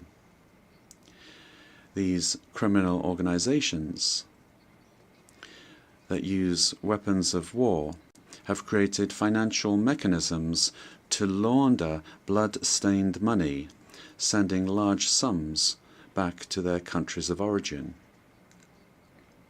They seek to normalize this violence, which requires, in order to be defeated, recognition by the UN as terrorist organizations and new national and international legislation to stop them being a threat to the democratic system and to the development of peoples.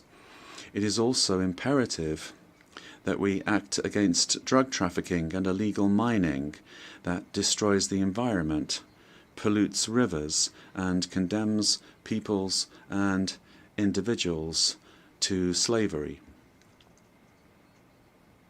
International crime has subjected thousands of women taken from their home countries through violence and deception, and being exploited and deprived of their freedom.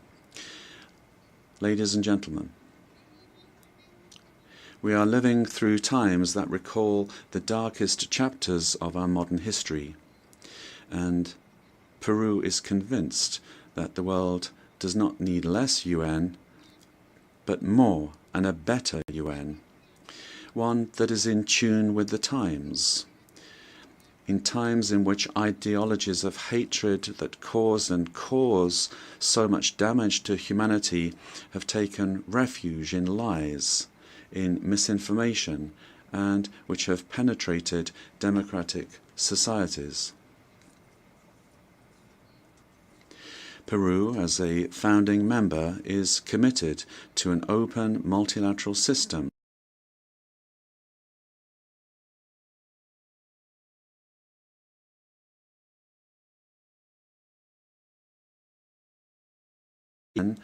the pillar of the model that has brought peace and prosperity. But we have to look at what's happening around us in the world. At this time, as we're meeting here, in other parts of the world, they are killing children, girls, boys, innocent people.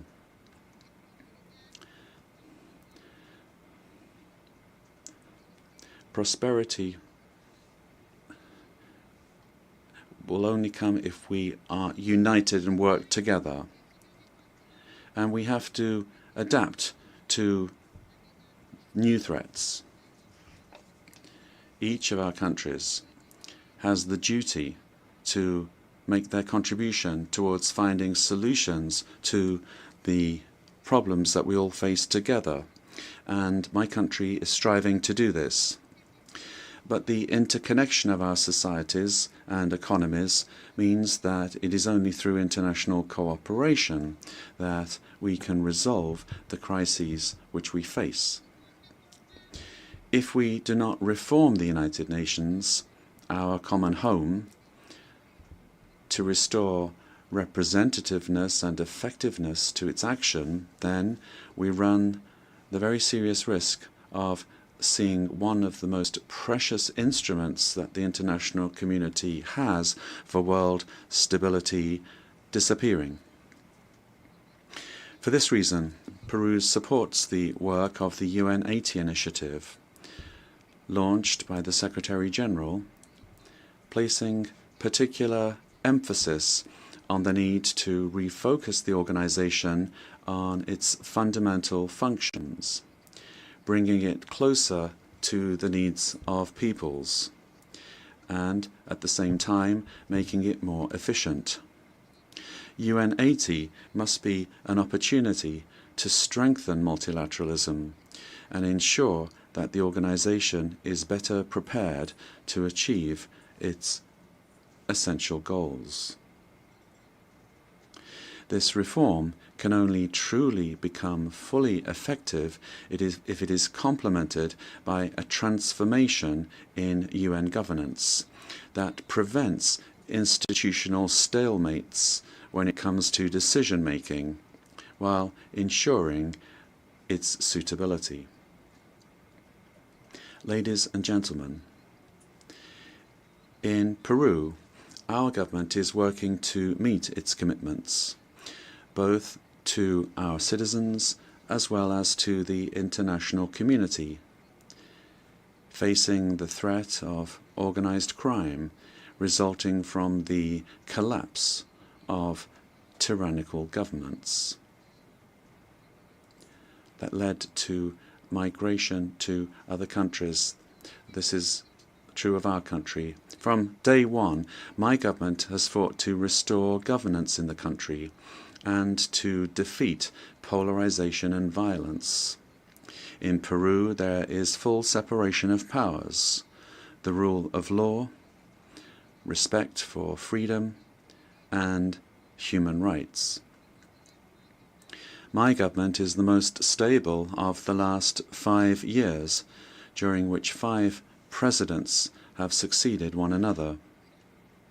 We are fighting for citizen security, facing crime that takes advantage of the rise in the price of gold and drug trafficking. We have achieved positive, verifiable results in these areas. We are working to strengthen human capital.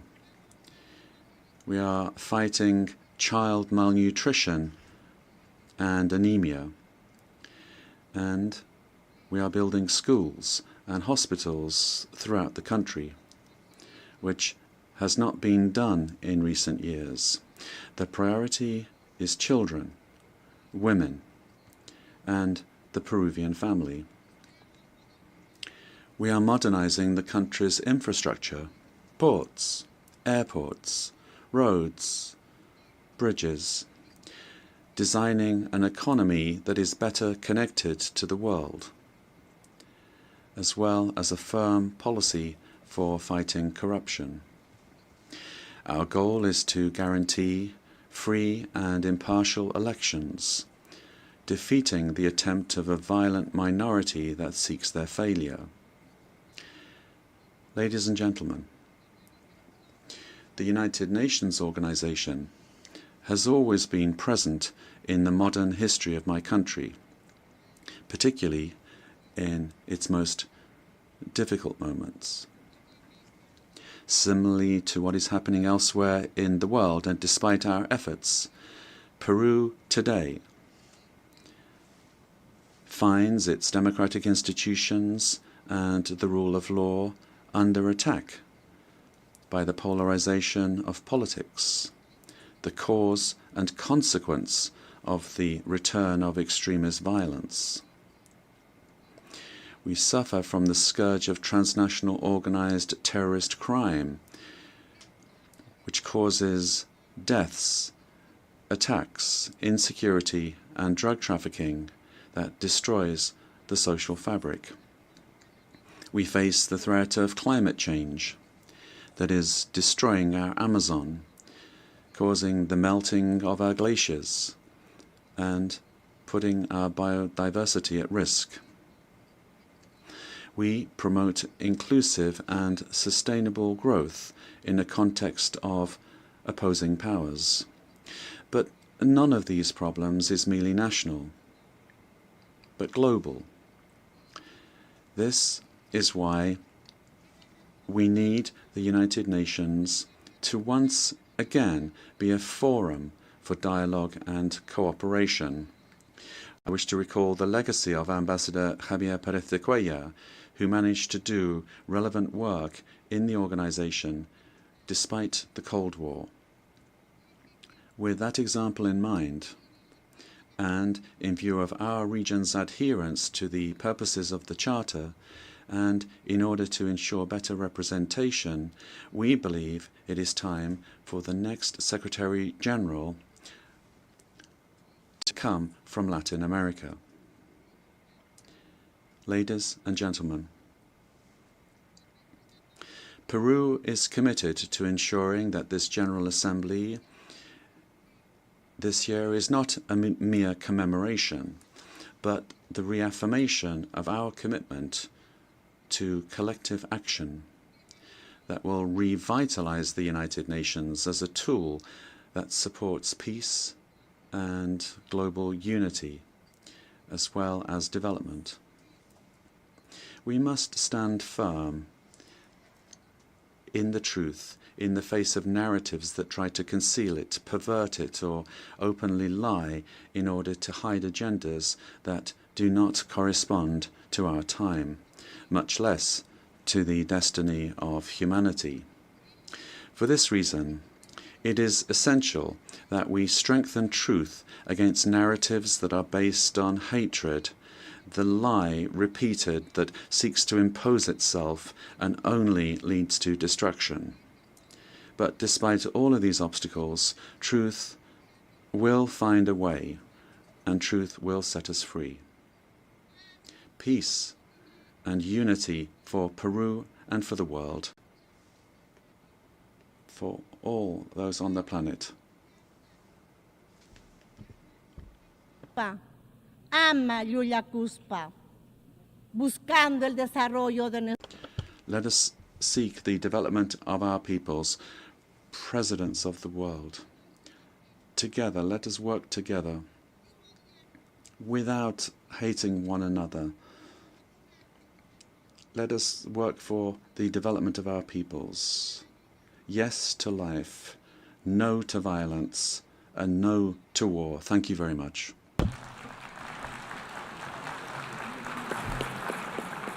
On behalf of the General Assembly, I wish to thank the President of the Republic of Peru.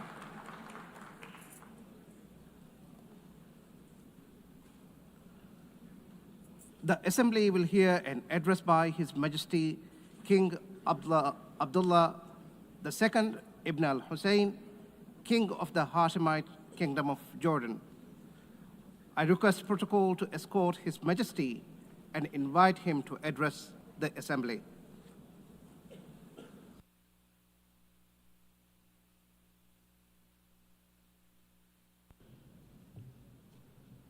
Bismillah ar-Rahman ar-Rahim. Mr. In the name of God, the compassionate, the merciful. General Assembly, at another occasion when I stand before you to address the same issue, the conflict in the Middle East. And not for the first time, developments on the ground have made me question the worth and utility of words in capturing the magnitude of the crisis. Yet not speaking about it would signal acceptance of the situation and abandonment of our humanity. And that I will not do. Our UN General Assembly was born 80 years ago, pledging to learn from, not repeat, history. The world vowed never again. However, for almost as long, Palestinians have been living through a cruel cycle of yet again, bombed indiscriminately, yet again, killed, injured, and maimed, yet again, displaced and dispossessed, yet again, denied rights, dignity, their basic humanity, yet again. So I must ask, how long? How long will it be before we find a resolution to this conflict, one that safeguards the rights of all sides and allows a level of normalcy in the lives of the families at its core? How long will it be before I stand before you and speak not of suffering and devastation in my region, but of prospect, prosperity, and potential? Sadly, this is not the only conflict in our world. And some may say that other wars are also devastating. But the Palestinian-Israeli conflict remains unique. It is the longest standing conflict in the world. An illegal occupation of a helpless population by a self-declared democratic nation, and a flagrant violation of repeated UN resolutions, international law, and human rights conventions. A failure that should have elicited outrage and action, especially from major democracies. Instead, it has been met with decades of inertia. My friends, the war in Gaza marks one of the darkest moments in this institution's history. But although it is today's horror, the injustice stretches back decades. The Palestinian-Israeli conflict has been on the UN agenda throughout its 8 decades of existence. How long will we be satisfied with condemnation after condemnation without concrete action? When it comes to the Palestinian-Israeli conflict, it seems that what unfolds in the halls of power is theory. The struggles and suffering on the ground is reality. For decades, we have seen several attempts to achieve a solution by interim agreements and temporary stopgaps, none that delivered on the end game. In fact, many would argue these processes served as a distraction as Israel grabbed more land, expanded illegal settlements, demolished homes, and displaced entire neighborhoods. Muslim and Christian holy sites in Jerusalem have been vandalized and desecrated by those under government protection. And throughout all these years, Israeli families too have not been able to live in true security because military action cannot bring the safety they need. Nowhere is that more evident than in Gaza. More than 60,000 Palestinians killed, 50,000 children injured or killed, miles of burnt out rubble, neighborhoods, hospitals, schools, farms, even mosques and churches in ruins, widespread starvation. And what we are seeing is only a glimpse, because never in our modern history has the lenses of international media been obstructed like this from capturing the reality on the ground. Almost 2 years in, and the cruelty of this military campaign continues unabated. Furthermore, the current Israeli government's provocative calls for a so-called Greater Israel can only be realized through the blatant violation of the sovereignty and territorial integrity of its neighbors. And there is nothing great about that. I can't help but wonder if a similar outrageous call were made by an Arab leader, would it be met with the same global apathy? The international community must stop entertaining the illusion that this government is a willing partner for peace. Far from it. Its actions on the ground are dismantling the very foundations on which peace could stand, and intentionally burying the very idea of a Palestinian state. It has shown how little it respects the sovereignty of other countries, as we have seen in flagrant violations in Lebanon, Iran, Syria, Tunisia, and most recently, Qatar.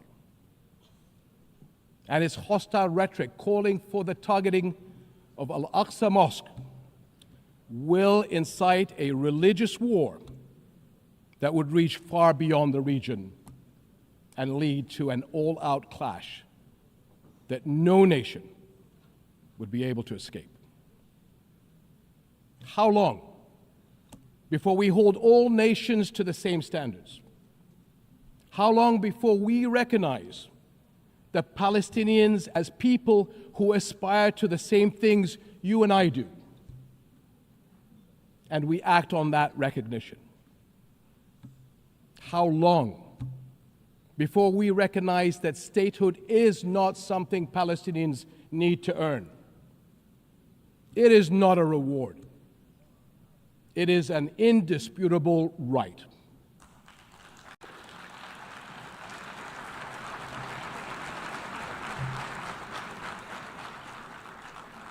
In Jordan, we are determined to work for a world in which people are secure in their homes, are safe to practice their faiths, and are able to live and thrive in dignity.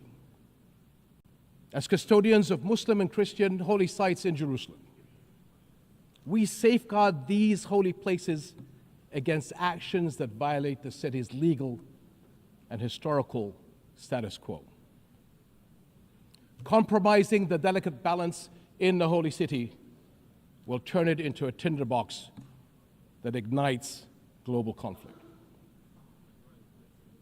And Jordan is serving as the main base for international humanitarian response in Gaza, working by all possible means to provide critical supplies of aid and food.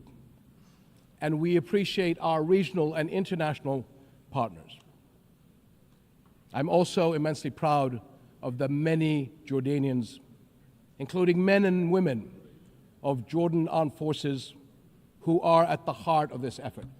Ground convoys, aircraft crews, doctors, nurses, and mobile medical staff who work even under fire to provide relief. These and countless others carry forward Jordan's deep heritage of compassion and generosity to people in grave need. My friends, amid such darkness, there is a glimmer on the horizon. We are seeing more nations stepping up on behalf of a permanent ceasefire in Gaza, one that ensures the release of all hostages, unhindered humanitarian aid, and support for the Palestinian people as they rebuild. We all know that force is no foundation for security. It is a prelude for greater violence. Repeated wars are teaching generations of Israelis and Palestinians that their only recourse is the gun. Security will only come when Palestine and Israel begin to coexist. Seems I have the same problem as President Trump. Begin to coexist side by side. This is the two-state solution, in line with international law and UN resolutions. An independent and viable Palestinian state with East Jerusalem as its capital, alongside a secure Israel living in peace with its neighbors. For almost a quarter of a century, this has been the promise of the Arab Peace Initiative, in which Arab and Muslim partners around the globe extended their hand. My friends, for the past 2 years, we have finally seen the world's conscience stirring in the courage of ordinary people from every walk of life and every corner of the globe, raising their voices as one and declaring, "It has been too long."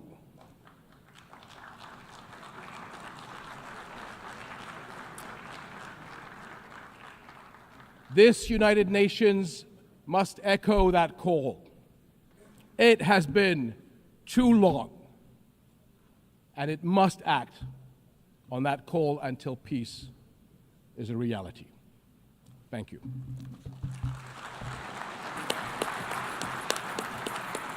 On behalf of the Assembly, I wish to thank the King of the Hashemite Kingdom of Jordan. The Assembly will hear an address by His Excellency Lee Jae-myung, President of the Republic of Korea. I request protocol to escort His Excellency and invite him to address the Assembly.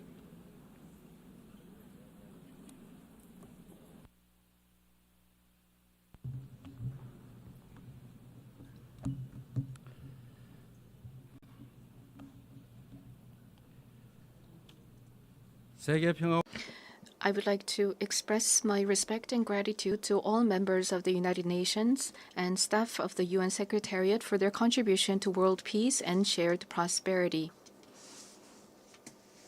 I extend my sincere congratulations to Her Excellency Annalena Baerbock on assuming the presidency of the 18th session of the UN General Assembly. I also pay tribute to Secretary General Antonio Guterres for his unwavering dedication and hard work. I hope the 18th session of the UN General Assembly will achieve even more meaningful results under their outstanding leadership. Madam President, Mr. Secretary, and distinguished delegates, This year is a meaningful year marking the 80th anniversary of the founding of the United Nations. The past 80 years of the UN have been a valuable journey of protecting the dignity and values of humanity and at seeking a path forward for future generations. If someone asks what the UN has achieved, I would confidently reply, look at the 80-year history of the Republic of Korea. It is no exaggeration to say that the Republic of Korea's history, dotted with challenges and responses, is the history of the United Nations, which has constantly confronted enormous challenges facing humanity. Liberated from colonial rule the very year that the United Nations was founded, the Republic of Korea emerged from the scars of division and ashes of war through UN assistance, maintaining national identity while achieving industrialization and blooming into a democracy. Therefore, the Republic of Korea in itself is a country that has proven the value of the UN's existence. Whenever the Republic of Korea revived the hopes of lives as precious as the weight of the universe amidst horrific wars and disasters, the UN flag fluttered at the center of that intense solidarity. The United Nations has strived to provide equal rights and opportunities to everyone without discrimination, and has provided education and vaccines to make children's lives blossom. The small country in the East, which rose with the support of the UN and the international community, has become a proud UN member that is drawing the world's attention. It is raising its role and responsibility as a member of the international community more rapidly than any other country. There were times when democracy and peace were in crisis, but each time the Republic of Korea rose with indomitable strength. Even a safe coup could not break the people of the Republic of Korea's strong will, desiring democracy and peace. The revolution of light that the people of the Republic of Korea achieved against the darkness of the insurrection last winter was a historic moment that demonstrated the brilliant achievement of the UN spirit. The remarkable resilience and strength of democracy that the Republic of Korea has shown will be ours as well as that of the entire world. I need you to take my hand and guide me away from all this, away to where the light shines through, to where the flowers bloom. As the novelist Han Gang, laureate of the Nobel Prize in Literature, wrote, the Republic of Korea will be a milestone of light for all those who join the journey toward democracy. Today, at the UN General Assembly, where world peace and humanity's shared prosperity is discussed, I proudly announce that a new Republic of Korea, which will be a beacon of light for global citizens, has completely returned to the international community. Thank you. The Republic of Korea, which has grown thanks to the support and assistance of the UN, will not hesitate to take on the role of a leading nation, generously sharing its experience and history of restoring democracy. Despite ceaseless efforts from all corners of the world, the international community's determination and aspiration to maintain international peace and security 80 years ago still remains an unfinished task for everyone. 280 million people are still in a state of extreme hunger. Armed conflicts around the world, including in Ukraine and the Middle East, as well as the climate crisis, which has already become a real problem, threaten the survival of humanity. The answer lies in the wisdom of the pioneers who founded the United Nations, as well as the path that the people of the Republic of Korea demonstrated. There is only one way: more democracy. The people-centered government of the Republic of Korea, through the power of collective intelligence, is ceaselessly attempting innovations, seeking better alternatives in democracy. The way to solve common challenges facing the international community is no different. When all the countries experiencing the same problems gather here at the United Nations and continue multilateral cooperation, putting their heads together, we will all be able to move toward a bright future of peace and prosperity. I look forward to the UN 80 initiative presented by the Secretary General, taking root as a vision that achieves UN's evolution and advancement in line with the demands of our time. I also hope the UN Security Council can increase the number of seats of non-permanent members, reflecting changes in the international environment, and enhance its effectiveness and representation. As a member of the UN Security Council for the term 2024 to 2025, the Republic of Korea is making efforts so that the UN Security Council can respond proactively to threats to the international peace and security. Madam President, Mr. Secretary General, and distinguished delegates, the Republic of Korea, having restored democracy, dreams of a better future.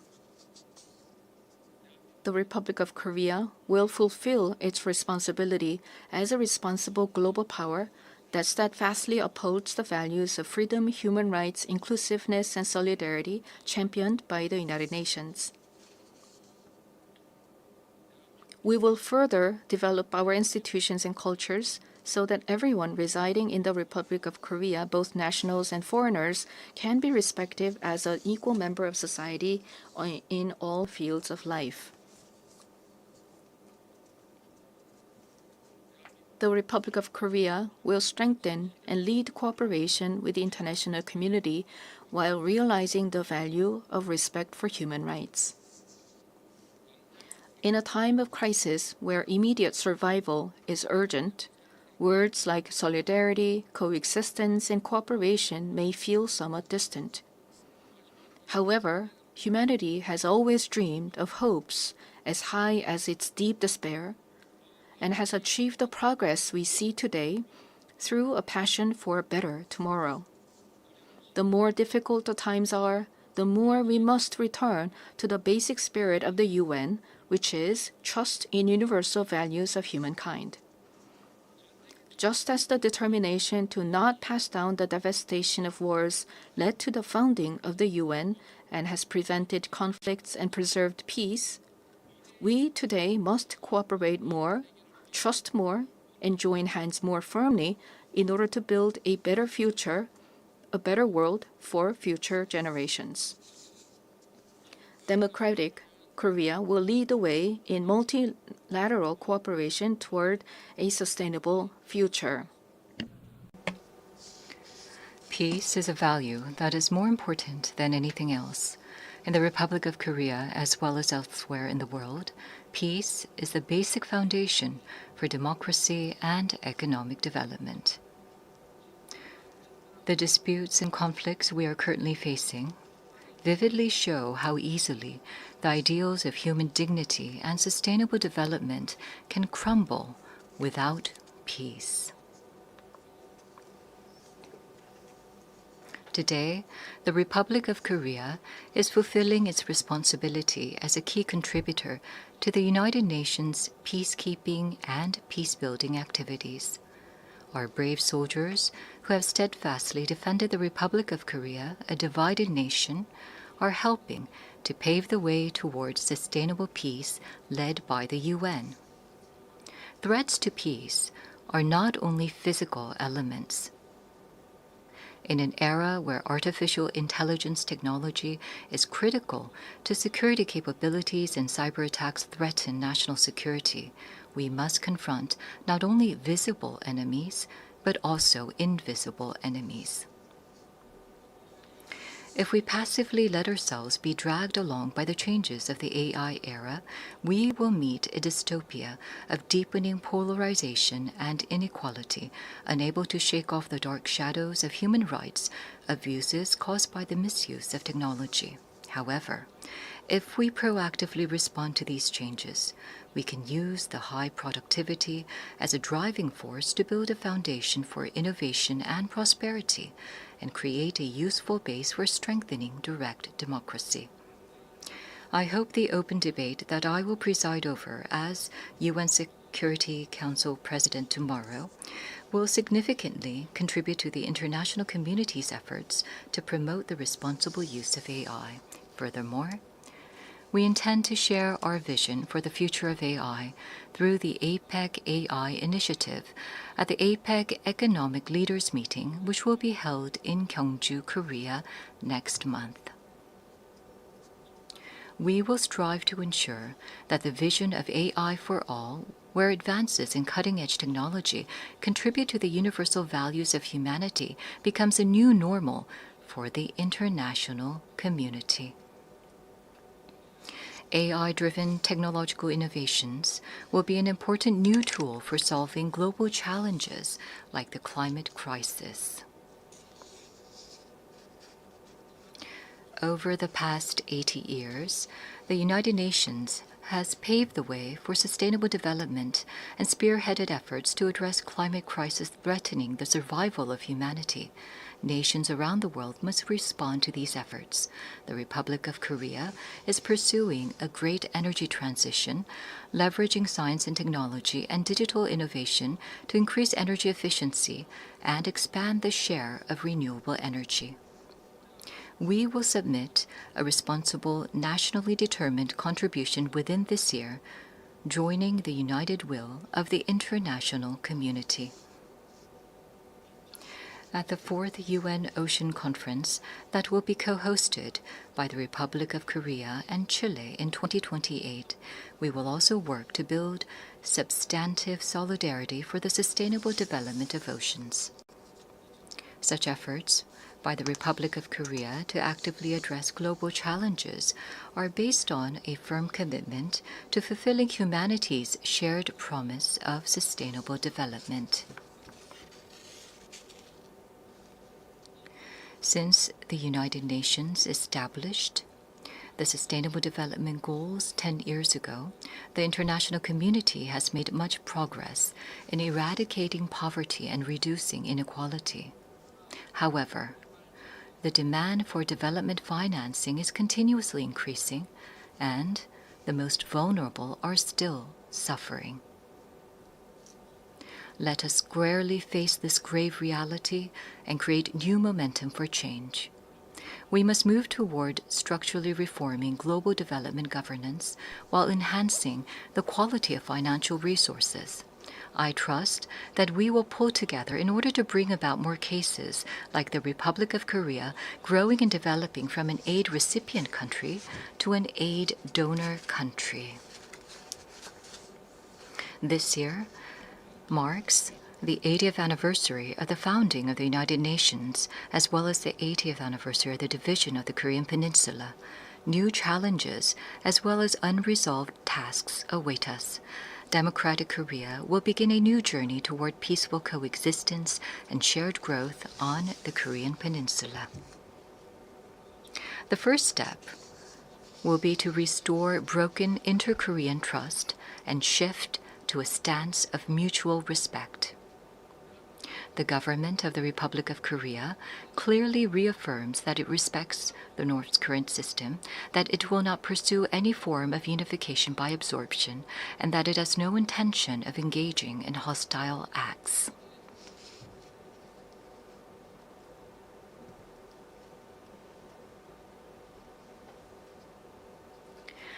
Based on these three principles, we intend to end the vicious cycle of unnecessary inter-Korean military tension and hostile acts.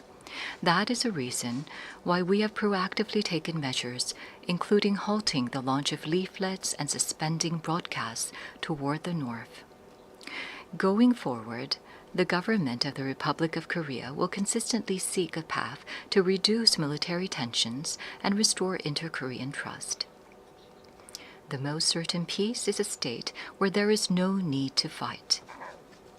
Through comprehensive dialogue centered on exchange, normalization, and denuclearization, in other words, END, we must end the era of hostility and confrontation on the Korean Peninsula and usher in a new era of peaceful coexistence and shared growth.